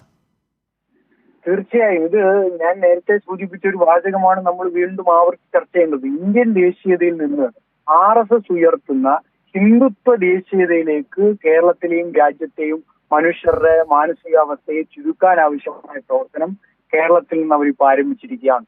ഇത് SFI എന്ന വിദ്യാർത്ഥി പ്രസ്ഥാനം മാത്രം ഏറ്റെടുക്കേണ്ട വിഷയമല്ല എന്ന് നല്ല ബോധ്യത്തിൽ നിന്നുകൊണ്ടാണ് ഞാൻ ഇത്ര നേരം സംസാരിച്ചത്. കേരളത്തിലെ മതനിരപേക്ഷവാദികളായ മനുഷ്യരാകെ ഒന്നാകെ ഏറ്റെടുക്കേണ്ട വിഷയമാണ്. നിങ്ങൾ നോക്കൂ, ഗവർണർ എത്ര ബാലിശമായിട്ടാണ് അദ്ദേഹം ഈ കാര്യങ്ങളെല്ലാം ഇടപെടുന്നത് നമ്മൾ കണ്ടുകൊണ്ടിരിക്കുകയാണ്. What is the duty of A governor? നമ്മുടെ കേരളത്തിലെ വിദ്യാർത്ഥികളോട് ഞങ്ങൾ ഇത്രയും നാൾ സംസാരിച്ചുകൊണ്ടിരുന്ന പ്രധാനപ്പെട്ട അക്കാഡമിക് വിഷയമാണത്. ഒരു ഗവർണർ നമ്മുടെ നാട്ടിലേക്ക് വന്നാൽ ആ ഗവർണർക്ക് എന്ത് ഭരണഘടനാപരമായ ഉത്തരവാദിത്തമാണ് നിറവേറ്റാനുള്ളത്? ഇപ്പോ വളരെ സ്വാഗതാർഹമായ ഒരു കാര്യം, കേരളത്തിലെ ഗവൺമെന്റ് തന്നെ ഇപ്പോ തീരുമാനിച്ചിരിക്കുന്നത് 10ാം ക്ലാസ്സിൽ എന്താണ് ഗവർണറുടെ ഭരണഘടനാപരവും ഉത്തരവാദിത്വം എന്ന് പഠിപ്പിക്കാൻ തീരുമാനിച്ചിരിക്കുകയാണ്. ഈ പഠനം നിർബന്ധമാണ്. കേരളത്തിലെ വിദ്യാർത്ഥികൾ പഠിക്കേണ്ടതായിട്ടുണ്ട്. ഞങ്ങൾ പഠിപ്പിക്കുകയാണ്. ഇപ്പോൾ പാഠപുസ്തകങ്ങൾക്കപ്പുറമായി ക്യാമ്പസുകൾക്കകത്ത് ഞങ്ങളുടെ ഇത്രയും നാളുമുള്ള ക്യാമ്പയിനിൽ നിന്ന് ശ്രദ്ധിച്ചാൽ നിങ്ങൾക്ക് മനസ്സിലാവും, സാമ്രാജ്യത്തിനും സ്വേച്ഛാധിപത്യത്തിനും എതിരായ ക്യാമ്പയിനുകൾ ഞങ്ങൾ ചേർത്ത് വെക്കുന്ന ഒരു വരിയാണ് സംഘപരിവാരവൽക്കരണത്തിന്റെ ഏറ്റവും പുതിയ രൂപമായ ഗവർണർമാരെ ഉൾക്കൊള്ളിച്ചുകൊണ്ടുള്ള സാമ്രാജ്യത്വത്തിന്റെ സ്വേച്ഛാധിപത്യവൽക്കരണത്തിന്റെ പുതിയ രൂപം എന്നത്. അതിനെപ്പറ്റി ഞങ്ങൾ വിശദമായി തന്നെ സംസാരിച്ചുകൊണ്ടേയിരിക്കും. അധികാരമില്ലാത്ത അധികാരമാണ് ഗവർണർ കേരളത്തിനകത്ത് ഉപയോഗപ്പെടുത്തുന്നത്. ഞങ്ങൾ ഉറക്കെ വിളിച്ചു പറയുന്നത്. അത് വിളിച്ചു പറയാതെ നമുക്ക് എങ്ങനെ കേരളത്തിൽ മുന്നോട്ട് പോകാൻ കഴിയും എന്നുള്ളതാണ് പ്രശ്നം. ഇപ്പൊ നിങ്ങൾ തന്നെ കേരളത്തിൽ ഇന്ത്യൻ കോൺസ്റ്റിറ്റ്യൂഷനിൽ 470 ആർട്ടിക്കിളാണുള്ളത്. ഈ 470 ആർട്ടിക്കിളിൽ എവിടെയും ഈ ഭാരതാംബയെ സംബന്ധിച്ച് RSS പറയുന്ന ഈ ഭാരതാംബയെ സംബന്ധിച്ച് പരാമർശമില്ല. അപ്പൊ ആർട്ടിക്കിൾ, ഇന്ത്യയുടെ ഭരണഘടന തന്നെയും നിർദ്ദേശിക്കുന്ന ഒരു തത്വത്തിലുമില്ലാത്ത സംഗതികളെ ഇന്ത്യയുടെ ദേശീയതയുടെ ഭാഗമായി, ഇന്ത്യയുടെ ഭരണഘടനാ സ്ഥാപനങ്ങളുടെ ഭാഗമായി കൊണ്ട് പ്രതിഷ്ഠിക്കാനാണ് ഗവർണർ ശ്രമിക്കുന്നത്. ഇപ്പോൾ ഗവർണറുടെ തന്നെ പ്രവർത്തനങ്ങളെ സംബന്ധിച്ച് ഇന്ത്യൻ ഭരണഘടന വളരെ വിശദമായും വിശാലമായും പറയുന്നുണ്ട്. ആർട്ടിക്കിൾ, എന്റെ ഓർമ്മ ശരിയാണെങ്കിൽ ആർട്ടിക്കിൾ 153 മുതൽ 167 വരെയുള്ള ആർട്ടിക്കിൾ വിശദമായി വായിച്ചാൽ എന്താണ് ഗവർണറുടെ ഭരണഘടനാ ഉത്തരവാദിത്വം എന്ന് കൃത്യമായി വിശദീകരിക്കുന്നുണ്ട്. അതിൽ തന്നെ ആർട്ടിക്കിൾ 153 എന്റെ ഓർമ്മ ശരിയാണെങ്കിൽ അപ്പോയിന്റ്മെന്റ് ഓഫ് ഗവർണറാണ്. അതിനകത്തൊരു വാചകം ഗവർണറെ ഞങ്ങൾ ഇപ്പോ വീണ്ടും ഓർമ്മിപ്പിക്കുന്ന വാചകം അതാണ്. ഇപ്പോൾ SFIയുടെ പല ബാനറുകളും കോളേജ് ശ്രദ്ധിച്ചാൽ ആ കോളേജുകളിലെ ബാനറുകളുടെ എല്ലാം ഒരു എസൻസ് സത്യത്തിൽ അതാണ്. അപ്പോയിന്റ്മെന്റ് ഓഫ് ഗവർണേഴ്സിനെ സംബന്ധിച്ച് ഇന്ത്യൻ ഭരണഘടനയിൽ പറയുന്ന കൃത്യമായ ഒരു വാചകം, ഗവർണർ എങ്ങനെയാണ് അപ്പോയിന്റ് ചെയ്യപ്പെടുന്നത്. അതായത് governor shall serve as A ceremonial head and uphold the constitutional framework. Ceremonial head എന്ന് പറഞ്ഞാൽ മലയാള ഭാഷയിൽ പരിഭാഷപ്പെടുത്തിയ ആലങ്കാരികമായ തലവനും ഇന്ത്യൻ കോൺസ്റ്റിറ്റ്യൂഷന്റെ ഫ്രെയിംവർക്കിനെ ഒരു സംസ്ഥാനത്ത് ഉയർത്തിപ്പിടിക്കേണ്ട ആൾ എന്നുമാണ്. നിങ്ങൾ നോക്കൂ, എന്ത് ഭരണഘടനയാണ്, എന്ത് ഭരണഘടനാ മൂല്യമാണ് ഇയാൾ ഉയർത്തിപ്പിടിക്കുന്നത്? അവിടെയാണ് ശരത്തേട്ടൻ രണ്ടാമത്തെ ചോദ്യം പ്രസക്തമാകുന്നത്. ഇതിനെതിരെ SFI മാത്രം പ്രതികരിച്ചാൽ മതിയോ? അപ്പോൾ ഒരു പ്രശ്നം വരും. അവിടെയാണ് കേരളം ചർച്ച ചെയ്യേണ്ട പ്രധാനപ്പെട്ട പ്രശ്നം വരുന്നത്. നിങ്ങൾ ഈ കഴിഞ്ഞ ഒരു വർഷക്കാലത്തെ കേരളത്തിലെ പ്രധാനപ്പെട്ട സർവകലാശാലകളുടെ സെനറ്റുകൾ ഒന്ന് പരിശോധിച്ചാൽ ആ സെനറ്റുകൾക്കകത്ത് കോൺഗ്രസ് പ്രതിനിധികളായിരിക്കുന്ന ഗവർണറുടെ ശുപാർശ വാങ്ങിയ എത്ര ആളുകൾ ഉണ്ട് എന്ന് തുറന്നു പറയാൻ, ചർച്ച ചെയ്യാൻ കേരളത്തിലെ കോൺഗ്രസിന് ധൈര്യമുണ്ടോ? ഞങ്ങൾ കേരളത്തിലെ പല സർവകലാശാലകളുടെയും സെനറ്റിലും സിൻഡിക്കേറ്റും ഉണ്ട്.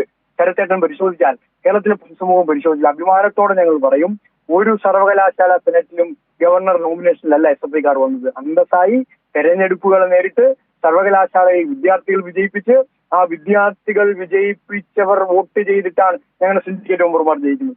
വിദ്യാർത്ഥികൾ വോട്ട് ചെയ്തവർ വിജയിപ്പിച്ചാണ് ഞങ്ങളുടെ സെനറ്റ് മെമ്പർമാർ ജയിക്കുന്നത്. മറിച്ച് അപ്പുറത്തോ കേരളത്തിലെ പല സർവകലാശാലകൾ, കാലിക്കറ്റിൽ, കേരളയിൽ, MGയിൽ ഉൾപ്പെടെ വിവിധ സർവകലാശാലകളിൽ ഗവർണറാൽ നോമിനേറ്റ് ചെയ്യപ്പെട്ട കോൺഗ്രസ് സെനറ്റ് മെമ്പർമാരിരിക്കുകയാണ്. എനിക്ക് ഓർമ്മയുണ്ട്, അന്നത്തെ KPCC പ്രസിഡന്റായ K സുധാകരനോട് ഒരു ചോദ്യം മാതൃഭൂമി ചോദിക്കുന്നുണ്ട്. അല്ല, കേരളത്തിൽ ഗവർണർക്കെതിരായി അതിശക്തമായ ജനാധിപത്യപരമായ മതനിരപേക്ഷ മൂല്യങ്ങളുടെ സമരം നടക്കുമ്പോൾ എന്താണ് കോൺഗ്രസിന്റെ നിലപാട്? ഈ കോൺഗ്രസുകാർ BJPക്കാരെയും സംഘപരിവാരക്കാരെയും സെനറ്റിലേക്ക് സിൻഡിക്കേറ്റ് നോമിനേറ്റ് ചെയ്യുമ്പോൾ എന്താണ് കോൺഗ്രസ് നിലപാടെന്ന് ചോദിക്കുമ്പോൾ കോൺഗ്രസുകാരെ സംഘപരിവാരക്കാരെ നോമിനേറ്റ് ചെയ്തോട്ടെ, ഒപ്പം കോൺഗ്രസുകാരും ഉണ്ടല്ലോ, എല്ലാവരും സെനറ്റിൽ വേണ്ടേ എന്നാണ്. ഇതാണ് കോൺഗ്രസിന്റെ നിലപാട്. എങ്ങനെ കോൺഗ്രസിന് ഗവർണർ എഴുതാൻ കഴിയും? ഗവർണർ കൊടുത്ത അച്ചാരം വാങ്ങിയ അച്ചാരത്തിന്റെ പിൻബലത്തിൽ കിട്ടിയ സെനറ്റ് മെമ്പർമാരെയും സിൻഡിക്കേറ്റ് മെമ്പർമാരെയും കൂടിയിരുത്തി എങ്ങനെ കോൺഗ്രസിന് ഗവർണർക്കെതിരായി സമരം നടത്താൻ കഴിയും? അവിടെയാണ് കേരളത്തിൽ ഇടതുപക്ഷ രാഷ്ട്രീയം, ഇടതുപക്ഷ പ്രസ്ഥാനങ്ങൾ, SFI അടക്കമുള്ള വിദ്യാർത്ഥി പ്രസ്ഥാനങ്ങൾ അതിശക്തമായ സന്ധിയില്ലാത്ത പോരാട്ടം കേരളത്തിലെ ഗവർണർക്ക് സംഘടിപ്പിക്കുന്നു. ഇതിനകത്തൊരു വിട്ടുവീഴ്ച നോക്കി. ഇത് കേരളം ഗവർണർക്കെതിരായ പ്രശ്നം അല്ലെന്നേ. ഇത് ഗവർണർക്കെതിരായ പ്രശ്നം രാജ്യത്തെമ്പാടും RSS നടത്തിക്കൊണ്ടിരിക്കുന്ന സംഘപരിവാർവൽക്കരണത്തിനെതിരായ വലിയ പോരാട്ടമാണ്. ഒരു കാര്യം കൂടി ഞാൻ പറയാം. ഇന്നത്തെ ദിവസത്തിന്റെ പ്രത്യേകത എന്താ? ഇന്നത്തെ ദിവസത്തിന്റെ പ്രത്യേകത കോൺഗ്രസിനെതിരായ അതിശക്തമായ ജനകീയ വിചാരണ കേരളത്തിലെമ്പാടും നടക്കുന്ന ഒരു ദിവസമാണ്. രാജ്യത്തെമ്പാടും നടക്കുന്ന ദിവസം. അടിയന്തരാവസ്ഥ 50ാം വാർഷികം, അടിയന്തരാവസ്ഥ പ്രഖ്യാപിച്ചിട്ട് 50. ആ ചർച്ചയെ പോലും ഫലപ്രദമായി ഡൈവേർട്ട് ചെയ്ത് ആരെയാണ് RSS സഹായിക്കുന്നത്? കേരളത്തിൽ കോൺഗ്രസിനെ സഹായിക്കുന്നത്. ഇത് കൃത്യമായ രാഷ്ട്രീയ അന്തർധാരയാണ്. കോൺഗ്രസും BJPയും കാലാകാലങ്ങളായി കേരളത്തിനകത്ത് നടത്തിക്കൊണ്ടിരിക്കുന്ന രാഷ്ട്രീയ അന്തർധാരയുടെ പുതിയ മുഖമാണ്.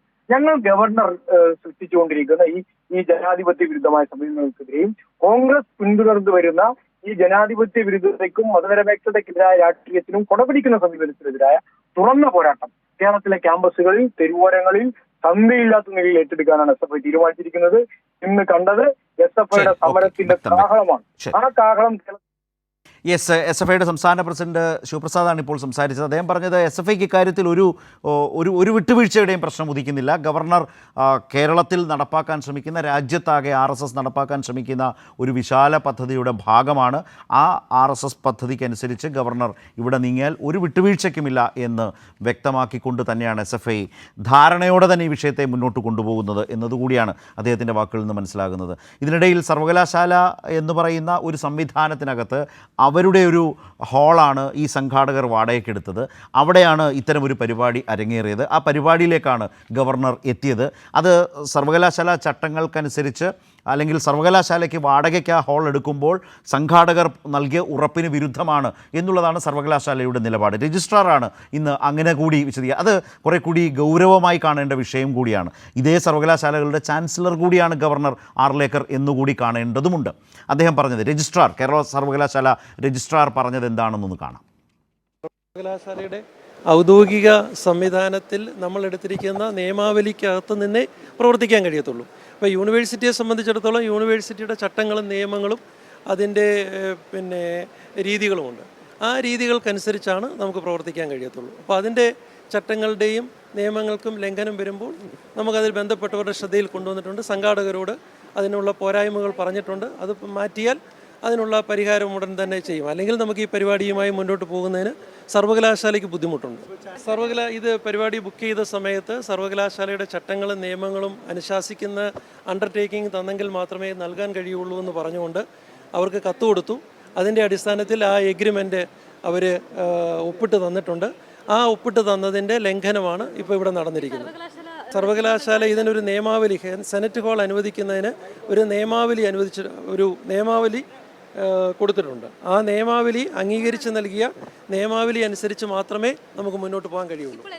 അതാണ് സർവകലാശാലയുടെ നിയമാവലി അംഗീകരിച്ച് അത് വെച്ച് ഒപ്പിട്ട് കൊടുത്ത കരാറിൻ്റെ അടിസ്ഥാനത്തിലാണ് സംഘാടകർ ആ ഹാള് സെനറ്റ് ഹാൾ എടുത്തിട്ടുള്ളത്. ചരിത്ര പ്രാധാന്യമുള്ളതാണ് സെനറ്റ് ഹാൾ. പക്ഷേ അതിനുശേഷം നിയമാവലിക്ക് വിരുദ്ധമായി സംഘാടകർ പ്രവർത്തിച്ചു. അതുകൊണ്ട് തന്നെ മാറ്റം വരുത്തണം എന്ന് സർവകലാശാല പറയുന്ന നില കൂടിയുണ്ടായി. പക്ഷേ സംഘാടകരും അത് കേട്ടില്ല. സ്വാഭാവികമായി അവർ കേൾക്കേണ്ട കാര്യമില്ല. കാരണം ചാൻസലറായിട്ടുള്ള സർവകലാശാലയുടെ ചാൻസലർ തന്നെ സർവകലാശാലയുടെ നിയമാവലിക്ക് വിരുദ്ധമായി പ്രവർത്തിക്കാൻ സന്നദ്ധനായി നിന്നാൽ എന്തിന് സംഘാടകർ പിൻവാങ്ങണം? സ്വാഭാവികമായും അങ്ങനെയൊക്കെയാണ് അവിടെ നടന്നത്. അവിടെയാണ് അതിശക്തമായ പ്രതിഷേധം കണ്ടത്. ഞാൻ ശ്രീ സജീവൻ, ഈ കോണ്ടെക്സ്റ്റിൽ വളരെ ശക്തമായ, വളരെ മാരകമായ പ്രഹരശേഷിയുള്ള ഒരു പ്രയോഗം ഇന്നലെ എം സ്വരാജിൻ്റെ ഭാഗത്ത് നിന്ന് വന്നിരുന്നു. അദ്ദേഹം പറഞ്ഞത് ഇസ്ലാമിക സംഘപരിവാരവും ഹിന്ദുത്വ താലിബാനും എന്നുള്ളതാണ്.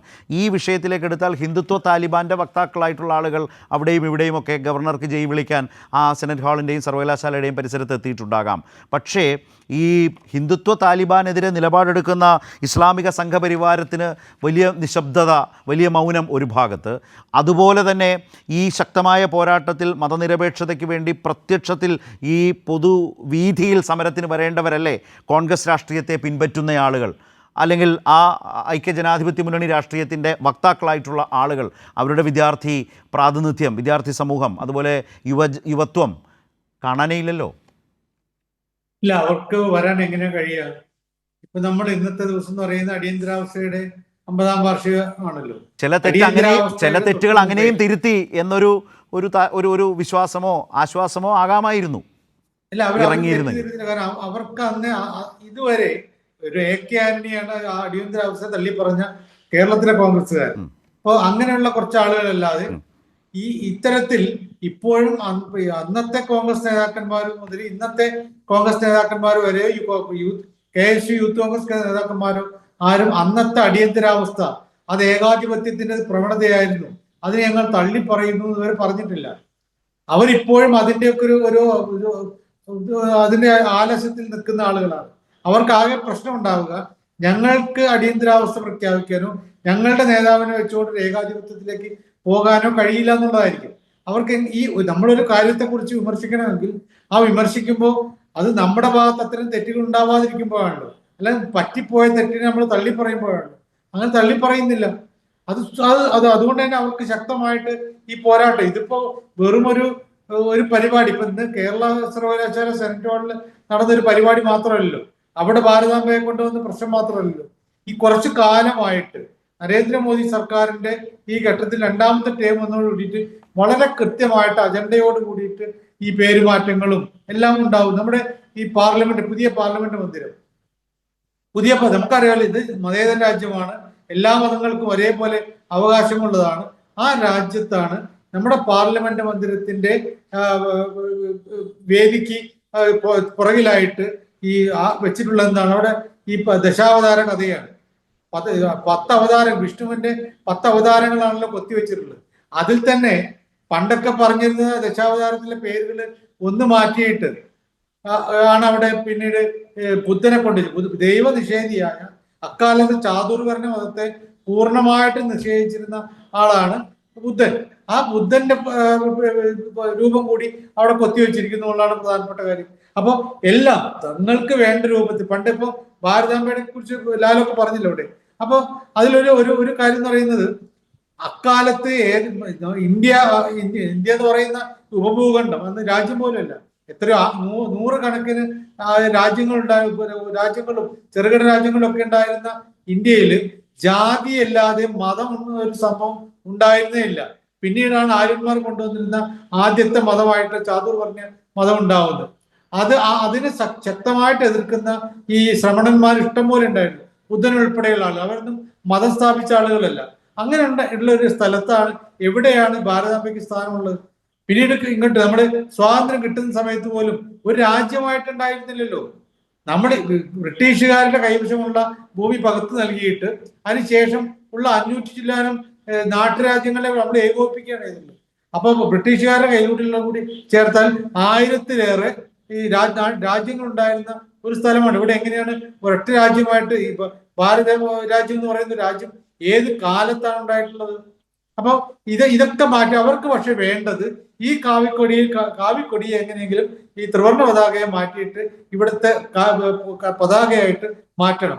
ക്രമേണ ഈ പറയുന്ന രൂപത്തിൽ ചാതുർവർണ്ണത്തിലേക്ക് ബുധനെ കൂടി കൊണ്ടുവന്ന ഒരു രീതി പോലെ എല്ലാം അസിമിലേഷൻ ആക്കിയിട്ട് അതിന്റെ കയ്യിൽ ഇപ്പം പൂർണ്ണമായിട്ടും ഇതിനെ ഒരു സംഘപരിവാറിന്റെ ഒരു മതം, ചാതുർവർണ്ണത്തിന്റെ വിപുലീകൃത മതം ആക്കി മാറ്റിയിട്ട് ആ രാജ്യത്തെ ഒരു മതരാജ്യമാക്കിയിട്ട് മതരാഷ്ട്രമാക്കി മാറ്റണം. ഞാൻ അവിടെ വ്യത്യസ്തമായ ഒരു കാര്യം കൂടി ചോദിച്ചോട്ടെ. അതാണ് അതിലൊരു കൗതുകകരമായൊരു കാര്യമുള്ളത്. കാരണം കേരളത്തിൽ നമ്മൾക്കറിയാം ഇത്തരം സംഘ്പരിവാർ RSS പ്രത്യയശാസ്ത്രത്തിൻ്റെ ഓരോ നീക്കത്തെയും അതിശക്തമായി എതിർക്കുന്ന വളരെ ശക്തമായ ഒരു ഇടത് രാഷ്ട്രീയ ധാരയിൽ നിന്നുകൊണ്ടാണ് CPIM അതിനെ നയിക്കുകയും ചെയ്യുന്ന ഒരു രാഷ്ട്രീയ സാഹചര്യമാണ് കേരളത്തിലുള്ളത്. അതാർക്കും അറിയാത്തതല്ല. പക്ഷേ തരാതരം പോലെ അതിൽ പല ആരോപണങ്ങളും ദുസൂചനകളും കൊടുക്കുന്നതിൻ്റെ ഒരു അന്തരീക്ഷം, രാഷ്ട്രീയ അന്തരീക്ഷം നമ്മുടെ കാലത്ത്, നമ്മൾ ജീവിക്കുന്ന ഈ കാലത്തുണ്ടല്ലോ.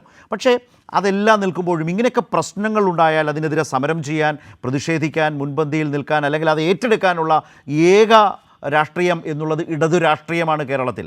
ആ ഇടതു രാഷ്ട്രീയത്തെ ഇടത് ഹിന്ദുത്വം എന്ന് എഴുതുന്ന, താങ്കൾ ശ്രദ്ധിച്ചിട്ടുണ്ടാവുമെന്ന് വിചാരിക്കുന്നു, ഇടത് ഹിന്ദുത്വം എന്നെഴുതുന്നൊരു വർഗീയ മാധ്യമ പരിസരത്തിന് മറിച്ചു പറയേണ്ടത് യഥാർത്ഥത്തിൽ ഈ പറഞ്ഞ ഇസ്ലാമിക സംഘപരിവാരം എന്ന് തന്നെയല്ലേ? തീർച്ചയായിട്ടും അതാണ് ഒരു പ്രധാനപ്പെട്ട കാര്യം എന്ന് പറയുന്നത്. എക്കാലത്തും ഇതാണ് ഈ ഇടതുപക്ഷം ഇവിടെ വരുമ്പോഴുണ്ടാവുന്ന പേടി. അത് ഒന്നാമത്തെ EMS സർക്കാരിന്റെ കാലത്ത് തന്നെ അറിയാമല്ലോ. ആ സമയത്ത് അതിനെ പിരിച്ചുവിടാൻ വേണ്ടി ഇന്ദിരാഗാന്ധി വേഷം കെട്ടി വന്ന ഇത് കൂടിയാണല്ലോ, കോൺഗ്രസിന്റെ പ്രസിഡന്റ് എന്ന നിലയിൽ. അപ്പോ അന്ന് കൂടെ ഉണ്ടായിരുന്നു ഏതൊക്കെ തരത്തിലുള്ള വർഗീയവാദികളാണ് ആ ഒരു നീക്കത്തിന്, സർക്കാരിനെതിരെയുള്ള വിമോചന സമരത്തിനൊപ്പം ഉണ്ടായിരുന്നത്. അവർക്ക് ദോഷം ചെയ്യാവുന്ന ഒരു സർക്കാർ വന്ന് 2 വർഷം തേക്കാൻ പോലും സമ്മതിക്കാതെ ആണ് ശരിക്കും നോക്കിയാൽ ശ്രീ സജീവൻ, അടിയന്തരാവസ്ഥ പ്രഖ്യാപിച്ച ഇന്ദിരാഗാന്ധിയുടെ ടെസ്റ്റ് ഡോസ് ആയിരുന്നു 59-ൽ കേരളത്തിലെ തെരഞ്ഞെടുക്കപ്പെട്ട സർക്കാരിനെ പിരിച്ചുവിട്ട ആ നടപടി. അതിലൂടെ ആർജിച്ചെടുത്ത ഒരു ധൈര്യമാണ് 75-ൽ അടിയന്തരാവസ്ഥ പ്രഖ്യാപിക്കാൻ കഴിയുന്ന ഒരു ഭരണാധികാരിയായി അവരെ വളർത്തിയത്. തീർച്ചയായിട്ടും. അത് മാത്രമല്ല, അവര് ഏതൊരു ഏകാധിപത്യത്തിലേക്ക് പോകുന്ന, ഏകാധിപത്യമാവാൻ വേണ്ടി കച്ചകെട്ടി ഇറങ്ങുന്ന ആള് ചെയ്യുന്ന 2-3 കാര്യങ്ങൾ. അതിലൊന്ന്, സ്വന്തം പാർട്ടിയിലെ തന്നേക്കാൾ ഉയരമുള്ള തലകളെല്ലാം വെട്ടിമാറ്റും. ഇന്ദിരാഗാന്ധി അവര് കോൺഗ്രസ് പ്രസിഡന്റ് ആയതുപോലും, അച്ഛൻ പ്രധാനമന്ത്രി ആയിരിക്കെ എത്രയോ വലിയ നേതാക്കന്മാർ, പ്രധാനമന്ത്രിക്ക് നെഹ്റുവിന് തുല്യരായിട്ടുള്ള എത്രയോ നേതാക്കന്മാർ കോൺഗ്രസിൽ ഉണ്ടായിരിക്കെ ഇന്ദിരാഗാന്ധിയെ പ്രസിഡന്റാക്കി. അത് നെഹ്റു ഭരിച്ച ഉടനെ തന്നെ ശാസ്ത്രീയ മന്ത്രിസഭയിൽ അവര് മന്ത്രിയാവുമ്പോൾ അവര് പാർലമെന്റ് അംഗം പോലും അല്ല, പിന്നെ രാജ്യസഭയിലൂടെയാണ് വന്നിട്ടുള്ളത്. അത് കഴിഞ്ഞിട്ട് ശാസ്ത്രി മരിക്കുന്നു, അതിന് തൊട്ട് പിന്നാലെ തന്നെ പാർലമെന്ററി പാർട്ടി നേതാവായിട്ട് മൊറാർജിയെ തോൽപ്പിച്ചുകൊണ്ട് അവർ വരുന്നു. ഇതൊക്കെ വളരെ കൃത്യമായിട്ട് അജണ്ടയാണ്. അങ്ങനെ ഓരോരോ പടി കടന്നിട്ടാണ് വരുന്നത്. അവര് യുദ്ധമുണ്ടാക്കിയിട്ട് ഇവിടെ തനിക്ക് അനുകൂലമായിട്ടൊരു സംഭവം ഉണ്ടാക്കുന്നു. നരേന്ദ്രമോദിയെയും യുദ്ധത്തിലൂടെയാണല്ലോ ഇപ്പം രാജ്യത്തിന്റെ ഏറ്റവും വലിയ രക്ഷകനായിട്ട് അറിയപ്പെടുന്നത്. ഇപ്പൊ ഏകാധിപത്യത്തിലേക്ക് പോകുന്ന ആളുകൾ ഇത്തരത്തിലുള്ള കാര്യങ്ങൾ ഓരോന്നും ചെയ്യും. അതാണ് അവസാന ഘട്ടത്തിൽ ഈ പറയുന്നത് കോടതിയെ നിയന്ത്രിക്കുക, നീതിപീഠം എന്ന് പറയുന്നത് സ്വന്തം കാൽക്കീഴിൽ. അതെ, താങ്കൾ പറഞ്ഞ പോലെ ആ ഏകാധിപത്യത്തിന്റെ പിന്മുറക്കാരായിട്ടുള്ള കോൺഗ്രസ് രാഷ്ട്രീയത്തിന് സ്വാഭാവികമായും ഇതിനെതിരെ ഒന്നും സമരം ചെയ്യാൻ കഴിയില്ല എന്നുള്ള കൃത്യമായ ബോധ്യം കൂടി പകർന്നു തന്നു ഈ 50 ആണ്ടിൻ്റെ ഈ ദിവസം തന്നെ എന്നുള്ളത്. അത്ര ശക്തമായി സമരം ചെയ്യേണ്ട, പ്രതിഷേധിക്കേണ്ട ഒരു വൈകുന്നേരം അതിനിറങ്ങാത്ത കേരളത്തിലെ കോൺഗ്രസിൻ്റെ ആ രാഷ്ട്രീയം ഏകാധിപത്യത്തിൻ്റെ പിന്മുറക്കാർ തന്നെയാണ് തങ്ങൾ എന്ന ശക്തമായ രാഷ്ട്രീയ നിരീക്ഷണം അവർ തന്നെ കേരളത്തിന് പകർന്നു തന്നിരിക്കുന്നു എന്നുള്ളത് കൂടിയാണ്. ഇവിടെ ഞാൻ നേരത്തെ വളരെ ചരിത്രപരമായ ഒരു ഘട്ടത്തിൽ നിന്നുകൊണ്ടാണ് ലാൽകുമാർ ഈ കാവിക്കൊടിയേന്തിയ സ്ത്രീയെ, അല്ലെങ്കിൽ RSS ഭാരതാംബ എന്ന ആ ഒരു പ്രതീകത്തെക്കുറിച്ചൊക്കെ സംസാരിച്ചത്. അവിടെ നിന്ന് കോൺഗ്രസിൻ്റെ, നമ്മൾ ഈ സംസാരിച്ചൊരു വിഷയത്തിലേക്ക് വരാനായി തുടങ്ങിയപ്പോഴാണ് ഞാനൊന്ന് ഇടപെട്ടത്. അതിൻ്റെ ഒരു പശ്ചാത്തലത്തിൽ നിന്നുകൊണ്ടാണ് ശ്രീ സജീവൻ സംസാരിച്ചത്. താങ്കൾക്ക് അതിൽ പറയാനുള്ളൊരു അഭിപ്രായം എന്താണ് എന്ന് കേൾക്കുന്നതിനൊപ്പം മറ്റൊരു പ്രധാനപ്പെട്ട കാര്യം, ഞാൻ മുമ്പ് പറഞ്ഞതുപോലെ അത് ആവർത്തിച്ചുറപ്പിച്ച് പറയേണ്ടത് തന്നെയാണ് ഈ ഇസ്ലാമിക സംഘപരിവാരത്തെക്കുറിച്ച്. അവരെയും കാണാനില്ല.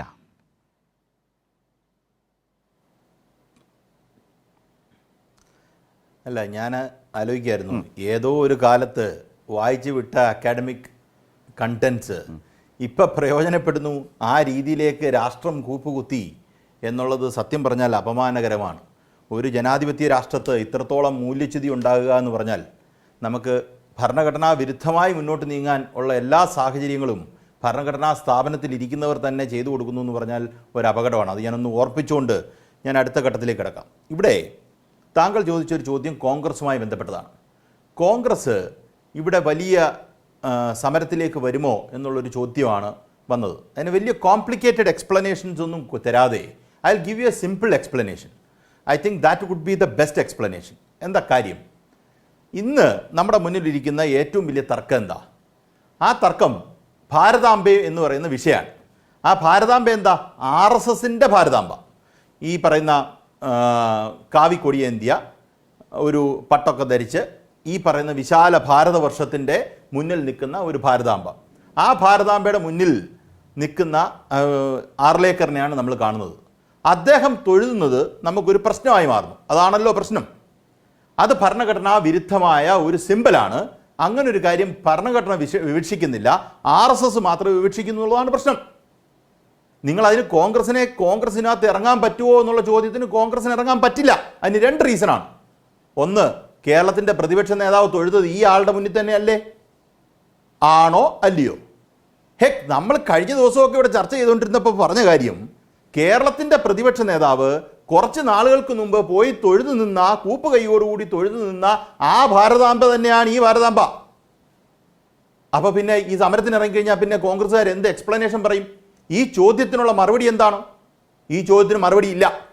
അതുകൊണ്ട് തന്നെ മിണ്ടാൻ പറ്റില്ല. ഇതാണ് ഇതിനകത്തെ സിംപ്ലസ്റ്റ് എക്സ്പ്ലനേഷൻ. സത്യസന്ധമായ കാര്യം പറഞ്ഞത്, ചുമ്മാ പറഞ്ഞല്ല. KSUക്കാർ അവിടെ കയറി നീലക്കൊടിയൊക്കെ കൊണ്ടുവന്ന് അങ്ങോട്ടും ഇങ്ങോട്ടൊക്കെ നടക്കുമെന്നല്ലാതെ കോൺഗ്രസിനകത്ത് ശക്തമായ ഒരു അഭിപ്രായം പറയാൻ പറ്റുന്ന ഒരു രാഷ്ട്രീയ അന്തരീക്ഷം കേരളത്തിലില്ല. അത് പ്രതിപക്ഷ നേതാവായ VD സതീശൻ തന്നെ അതിനെ നശിപ്പിച്ചു കളഞ്ഞു. കാര്യം അവരുടെ ബന്ധവും അങ്ങനെയാണ്. ഒന്നത്. 2, ഈ പറയുന്ന ഈ ഭാരതാംബ നമുക്ക് ഈ ഡെമോക്രാറ്റിക് സിസ്റ്റത്തിനെ കുറിച്ചും അല്ലെങ്കിൽ ഇന്ത്യൻ ഭരണഘടനയെക്കുറിച്ചും ഒക്കെയുള്ള ചർച്ചകൾ ഏറ്റവും കൂടുതൽ വലിയ രീതിയിൽ മുന്നോട്ട് നീങ്ങിയത് ശബരിമല കാലം കഴിഞ്ഞാണ്. നമ്മുടെ സാംസ്കാരിക ഇതെടുത്ത് നോക്കിക്കഴിഞ്ഞാൽ അല്ലെങ്കിൽ നമ്മൾ സാമൂഹ്യമായി നോക്കിക്കഴിഞ്ഞാൽ ഏറ്റവും കൂടുതൽ ഭരണഘടന ഉദ്ധരിച്ച് രാഷ്ട്രീയക്കാർ പോലും വലിയ രീതിയിൽ സംസാരിക്കുന്നത് ശബരിമല കഴിഞ്ഞാണ് ഏറ്റവും ശക്തമായി വന്നത്. നേരത്തെ സംസാരിക്കുന്നില്ല എന്നുള്ളതല്ല, ഏറ്റവും ശക്തമായി വന്നത്. ഈ പറയുന്ന അതിന് സംഭവം എന്താണ്? നോർത്ത് ഇന്ത്യയിലേക്ക് പോയി കഴിഞ്ഞാൽ ഇതൊന്നും ആൾക്കാർക്ക് പകുതി പേർക്ക് അറിയില്ല. ഒന്നത്. 2, നോർത്ത് ഇന്ത്യയിൽ ഇപ്പോഴും ഇത് ഭാരതാംബയാ. ഇത് ഭാരതാംബ അല്ലെന്ന് എനിക്കും ശരത്തേട്ടനും സജീവേട്ടനും എന്നെ കേൾക്കുന്നവർക്കും നമ്മൾ അറിയാത്തവർ നമ്മളെ കേൾക്കുന്ന വഴി മനസ്സിലാവും. ഇത് ഒരിക്കലും മനസ്സിലാക്കാത്ത ഒരു ഓഡിയൻസാണ് നോർത്ത് ഇന്ത്യയിലുള്ളത്. ആ നോർത്ത് ഇന്ത്യയിൽ ഭാരതാംബയ്ക്കെതിരെ കോൺഗ്രസ് പറഞ്ഞു എന്ന് പറഞ്ഞ് RSSകാരും BJPക്കാരും പ്രചരണം നടത്തുമ്പം അതിനെതിരെ പ്രചരണം നടത്താൻ, അതങ്ങനെ അല്ല എന്ന് പ്രചരണം നടത്തി പറഞ്ഞ് സ്ഥാപിക്കാനുള്ള ശക്തി കോൺഗ്രസിനില്ല. ഞാൻ ചുമ്മാ പറഞ്ഞല്ല, കാര്യം പറയുന്നത്. ഈ പറയുന്നതും ഒരു പ്രശ്നമാണ്. അപ്പോൾ ഇവിടെ ഭാരതാംബ എന്ന് പറഞ്ഞാൽ ഈ പറയുന്ന ഒരു ഫിക്റ്റീഷ്യസ് ഇമേജ് ഉണ്ടല്ലോ, that is entirely created by RSS.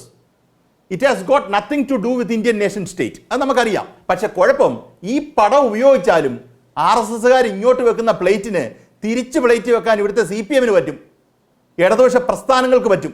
പക്ഷേ കോൺഗ്രസിന് ഇന്ത്യ മഹാരാജ്യത്ത് പറ്റില്ല. കാര്യം ഇന്ത്യ മഹാരാജ്യത്തിന് കോൺഗ്രസിന് അതിനുള്ള ശക്തിയില്ല. ഈ രാഹുൽ ഗാന്ധി ഈ പടത്തിന് മുന്നിൽ തൊഴുതു. ഇപ്പം രാഹുൽ ഗാന്ധിയോട് ചിലപ്പോൾ ചോദിച്ചാൽ ഇതിനെന്താ കുഴപ്പമെന്ന് ചിലപ്പോൾ ചോദിക്കും. കാര്യം അവിടെ തൊഴുന്നതാണ് പകുതി. കാര്യം ഞാൻ അയോധ്യയിലെ രാമക്ഷേത്രം ഞാൻ പണിയാന്ന് പറഞ്ഞ് ഓടിയ ഒരു പെങ്ങൾ അദ്ദേഹത്തിനുണ്ട്, ഇല്ലേ? നമ്മളിത് കാണുന്നത്, അതാ പറഞ്ഞത്, നമ്മൾ ഈ സിമ്പിൾസിനെ കാണുമ്പം this is not a common simple for us, but this is very much common for them. അപ്പോൾ ചുരുക്കത്തിൽ പറഞ്ഞാൽ ഈ പറയുന്ന ഈ ഇവിടുന്ന് വരുന്ന ഭൂമികയിൽ നിന്ന് വരുന്ന വിഷയം അവർക്ക് ഒരു രാഷ്ട്രീയ ബാധ്യതയായി അവിടെ മാറും എന്നുള്ളത് ഒന്ന് കാര്യം. അതൊരു മുസ്ലിം അപ്പീസ്മെന്റ് എന്നുള്ള പൊസിഷനിലേക്ക് മാറും. ഇപ്പോൾ ജമാഅത്തയുടെ കാര്യം പറഞ്ഞല്ലോ, അതുകൂടെ പറഞ്ഞ് നിർത്താം. കഴിഞ്ഞ കുറച്ച് നാളുകൾക്ക് മുമ്പ് താങ്കൾ മാധ്യമപ്രവർത്തനല്ലേ, ജമാഅത്തെ ഇസ്ലാമി RSS കാണുന്നു. നമ്മൾ കണ്ടതാണ്. ജമാഅത്തെ ഇസ്ലാമി RSS കാണുന്നു. ജമാഅത്തെ ഇസ്ലാമി എന്തിനാണ് RSS കാണുന്നത്? RSSും ജമാഅത്തെ ഇസ്ലാമിയും വെട്ടിക്കൊല്ലുന്ന ആൾ അങ്ങനെ ഇങ്ങനെ മുസ്ലിം ഭീകരത പറയുന്നു, അല്ലെങ്കിൽ തിരിച്ച് ഹിന്ദു ഭീകരത പറയുന്നവരല്ലേ? കാരണം ഇത്രേ ഉള്ളൂ, കേരളത്തിലെ ഏറ്റവും ശക്തമായ ഇടതുപക്ഷ പ്രസ്ഥാനത്തിനെ എതിർക്കുന്ന 2 കൂട്ടർ ഇവരാണ്. അവർക്ക് ഈ ഇടതുപക്ഷ പ്രസ്ഥാനങ്ങളെ തകർത്തേ മതിയാവും. കാര്യം കേരളത്തിൽ ഏറ്റവും കൂടുതൽ ഹിന്ദു വോട്ട് പിടിക്കുന്ന അല്ലെങ്കിൽ ക്യാപ്ചർ ചെയ്യുന്ന പാർട്ടി CPM ആണ്. അത് എല്ലാ സമുദായത്തിൽ നിന്ന് എടുത്തു കഴിഞ്ഞാലും ഏറ്റവും കൂടുതൽ പിടിക്കുന്ന ഹിന്ദു സമുദായമാണ്, CPM ആണ്. ഈ CPM-നെ അടിച്ചാൽ മാത്രമേ, ഈ CPM-നെ വീക്കാക്കിയാൽ മാത്രമേ ഈ പറയുന്ന പോളറൈസേഷൻ നടക്കത്തുള്ളൂ. പോളറൈസേഷൻ നടന്നാൽ, ഹിന്ദു പോളറൈസേഷൻ RSS അനുകൂലമായി നടന്നാൽ മാത്രമേ ജമാഅത്തയുടെ രാഷ്ട്രീയം പറയാൻ പറ്റൂ. അതുകൊണ്ടാണ് മുഖ്യമന്ത്രി പറയുന്നത് ജമാഅത്തയുടെ രാഷ്ട്രീയം പടിക്ക് പുറത്ത് നിൽക്കണം എന്ന് പറയുന്നതിന് പ്രസക്തി ഉണ്ടാകുന്നത്. അതുകൊണ്ടാണ്. ശരി, ഇത് രണ്ടും ഒരുമിച്ചുള്ള എൻ്റെ ചേനയ്ക്ക് അവർ വിളവൊഴിക്കും, അവരുടെ ചേനയ്ക്ക് ഞാൻ വളമിടും എന്ന് പറയുന്ന അവസ്ഥയാണ്. ആ തിയറി തന്നെയാണ് നടപ്പാക്കുന്നത്, യാതൊരു സംശയവുമില്ല. ആ നിലയിൽ RSS-ഉമായി ചർച്ച നടത്തിയ സംഘടനയുടെ പേര് കൂടി ജമാഅത്തെ ഇസ്ലാമിയാണ്. അതിനെതിരെ പ്രതിരോധിക്കുന്ന, അല്ല എന്നൊരു ഇടവേളയിലേക്ക് പോകണം, അതിനെതിരെ ശക്തമായി പ്രതിരോധിക്കുന്ന ഇടതുപക്ഷത്തെ ഇടത് ഹിന്ദുത്വം എന്ന് പറയുന്നവരെ വളരെ ശക്തമായി തന്നെ ചൂണ്ടിക്കാട്ടേണ്ടത് അത് ഇസ്ലാമിക സംഘപരിവാരം തന്നെയാണ് എന്ന് തന്നെയാണ് പറയേണ്ടതും പറഞ്ഞുകൊണ്ടേയിരിക്കേണ്ടതും. നമുക്കൊരു 2 മിനിറ്റിൽ ചർച്ച അവസാനിപ്പിക്കേണ്ട സമയത്തിലേക്ക് എത്തിയിരിക്കുകയാണ്. ശ്രീ സജീവൻ, ഇത്തരം സാമൂഹ്യ വിപത്തുകൾക്കെതിരെ പ്രതികരിക്കാതെ, പ്രതിഷേധിക്കാതെ, ഇപ്പോൾ ഇന്ന് വി ഡി സതീശൻ പറഞ്ഞ, പ്രതിപക്ഷ നേതാവ് പറഞ്ഞ അദ്ദേഹത്തിൻ്റെ തന്നെ ഒരു വാക്യത്തെ കടമെടുത്തുകൊണ്ട് ഇതിനോടൊന്നും ഇടപെടാതെ, എൻഗേജ് ചെയ്യാതെ വിസ്മയിപ്പിക്കുന്ന ഒരു തലത്തിലേക്ക് പോകാൻ അദ്ദേഹത്തിനോ കേരളത്തിലെ UDF-നോ കഴിയുമോ? ഇല്ല, അങ്ങനെ ചെയ്യുമ്പോൾ ഉണ്ടാകുന്ന പ്രശ്നം അവർ സ്വയം കൃതാർത്ഥം ഉണ്ടാക്കുകയാണ്. കാരണം ഇത് വളരെ കൃത്യമായ അജണ്ടയോട് കൂടിയിട്ടാണ് ഈ സംഘപരിവാർ മുന്നോട്ടേക്ക് നീങ്ങുന്നത്. അതിന് അവർ ഓരോ ഗവർണർമാരെയും മറ്റു പല ഭരണഘടനാ സ്ഥാപനത്തിലിരിക്കുന്ന ആളുകളെയൊക്കെ ഉപയോഗിച്ചുകൊണ്ട് ഈ കാര്യങ്ങൾ ചെയ്യുമ്പോൾ അതിന് ഏറ്റവും ഭീകരമായ നഷ്ടമുണ്ട്. ജനാധിപത്യം തകരുകയാണ്. എന്തായാലും കോൺഗ്രസ് ഒരു ജനാധിപത്യത്തിൽ വിശ്വസിക്കുന്ന, മതേതരത്തിൽ വിശ്വസിക്കുന്ന ഒരു പാർട്ടിയാണല്ലോ. അവരങ്ങനെ ഒഴിഞ്ഞു മാറുമ്പോൾ ഉണ്ടാകുന്ന ഒരു പ്രശ്നം എന്ന് പറയുന്നത് ആത്യന്തികമായിട്ട് അവർക്ക് തന്നെയായിരിക്കും, എതിർക്കാതെ മാറി നിന്നാൽ അവർക്ക് തന്നെയായിരിക്കും ആദ്യത്തെ നാശമുണ്ടാവുക. ഇതേപോലെയാണ് മറ്റിപ്പം ഈ ജമാഅത്തെ ഇസ്ലാമിയുടെ കാര്യം മാറ്റി വെച്ചാൽ മുസ്ലിം ലീഗിനെ പോലുള്ള പാർട്ടികളില്ലേ, അവരൊക്കെ ഇത്രയും കടുത്ത ജനാധിപത്യ വിരുദ്ധമായിട്ടുള്ള, ഭരണഘടനാ വിരുദ്ധമായിട്ടുള്ള നടപടി ഭരണഘടനാ സ്ഥാപനത്തിൽ, ഉന്നതമായ ഭരണഘടനാ സ്ഥാപനത്തിരിക്കുന്ന ഒരാൾ ചെയ്യുമ്പോൾ അതിനെതിരെ വാക്കുകൊണ്ടെങ്കിലും, ഇതേപോലെ രംഗത്തിറങ്ങണമെന്നില്ല, മുദ്രാവാക്യം വിളിക്കണം, വാക്കുകൊണ്ടെങ്കിലും പ്രതികരിച്ചില്ലെങ്കിൽ പിന്നീട് ഈ രാജ്യത്തിന്റെ തകർച്ചയിൽ അതിലെ പങ്കാളിത്തം, അതിന് കാരണക്കാരായവരിൽ ഒരാളായിട്ട് അവർ അത്തരം ആളുകൾ കൂടി എണ്ണപ്പെടുന്ന ഒരു അവസ്ഥ വരും. പ്രതികരിക്കാൻ രംഗത്ത് വരാത്ത അതിന് സഹായിക്കുകയാണല്ലോ ചെയ്യുക. ആ രീതിയിലേക്ക് കാര്യങ്ങൾ പോകാനാണ് ഏറ്റവും കൂടുതൽ സാധ്യതയുള്ളത്. ഇപ്പോൾ മൗനം പാലിച്ചുകൊണ്ട് ഞങ്ങളൊന്നും ഇതിൽ രംഗത്തേക്കില്ല, മറ്റുള്ളവരായിക്കോട്ടെ, അടികൊള്ളേണ്ട അവരല്ലേ എന്ന രീതിയിലേക്ക് മാറി നിൽക്കുന്നത് ജനാധിപത്യത്തോട്, മതേതരത്വത്തോട്, ഈ രാജ്യത്തിന്റെ നിലനിൽപ്പിനോടൊക്കെ ചെയ്യുന്ന ഏറ്റവും വലിയ വഞ്ചനയായിട്ട് മാറുമെന്ന കാര്യത്തിൽ ഒരു സംശയവുമില്ല. ഇതേക്കുറിച്ച് തന്നെയാണ് ലാൽകുമാർ, വളരെ ചുരുക്കത്തിൽ ഒരു മറുപടി താങ്കളുടേത് എന്താണ്? ഇന്നത്തെ പ്രതിപക്ഷ നേതാവിൻ്റെ പ്രതികരണത്തിലെ വാക്യം അതാണ്, വിസ്മയിപ്പിക്കുന്ന. അങ്ങനെ ഒരു വിസ്മയിപ്പിക്കുന്ന കാലത്തിലേക്ക് അദ്ദേഹം സ്വപ്നം കാണുമ്പോൾ ഇക്കാര്യങ്ങളിലൊക്കെ ഇങ്ങനെ അകന്നു നിന്നുകൊണ്ട് ആ ഒരു വിസ്മയത്തെ തൊടാൻ അദ്ദേഹത്തിനോ അദ്ദേഹത്തിൻ്റെ മുന്നണിക്കോ എത്രമാത്രം കഴിയും?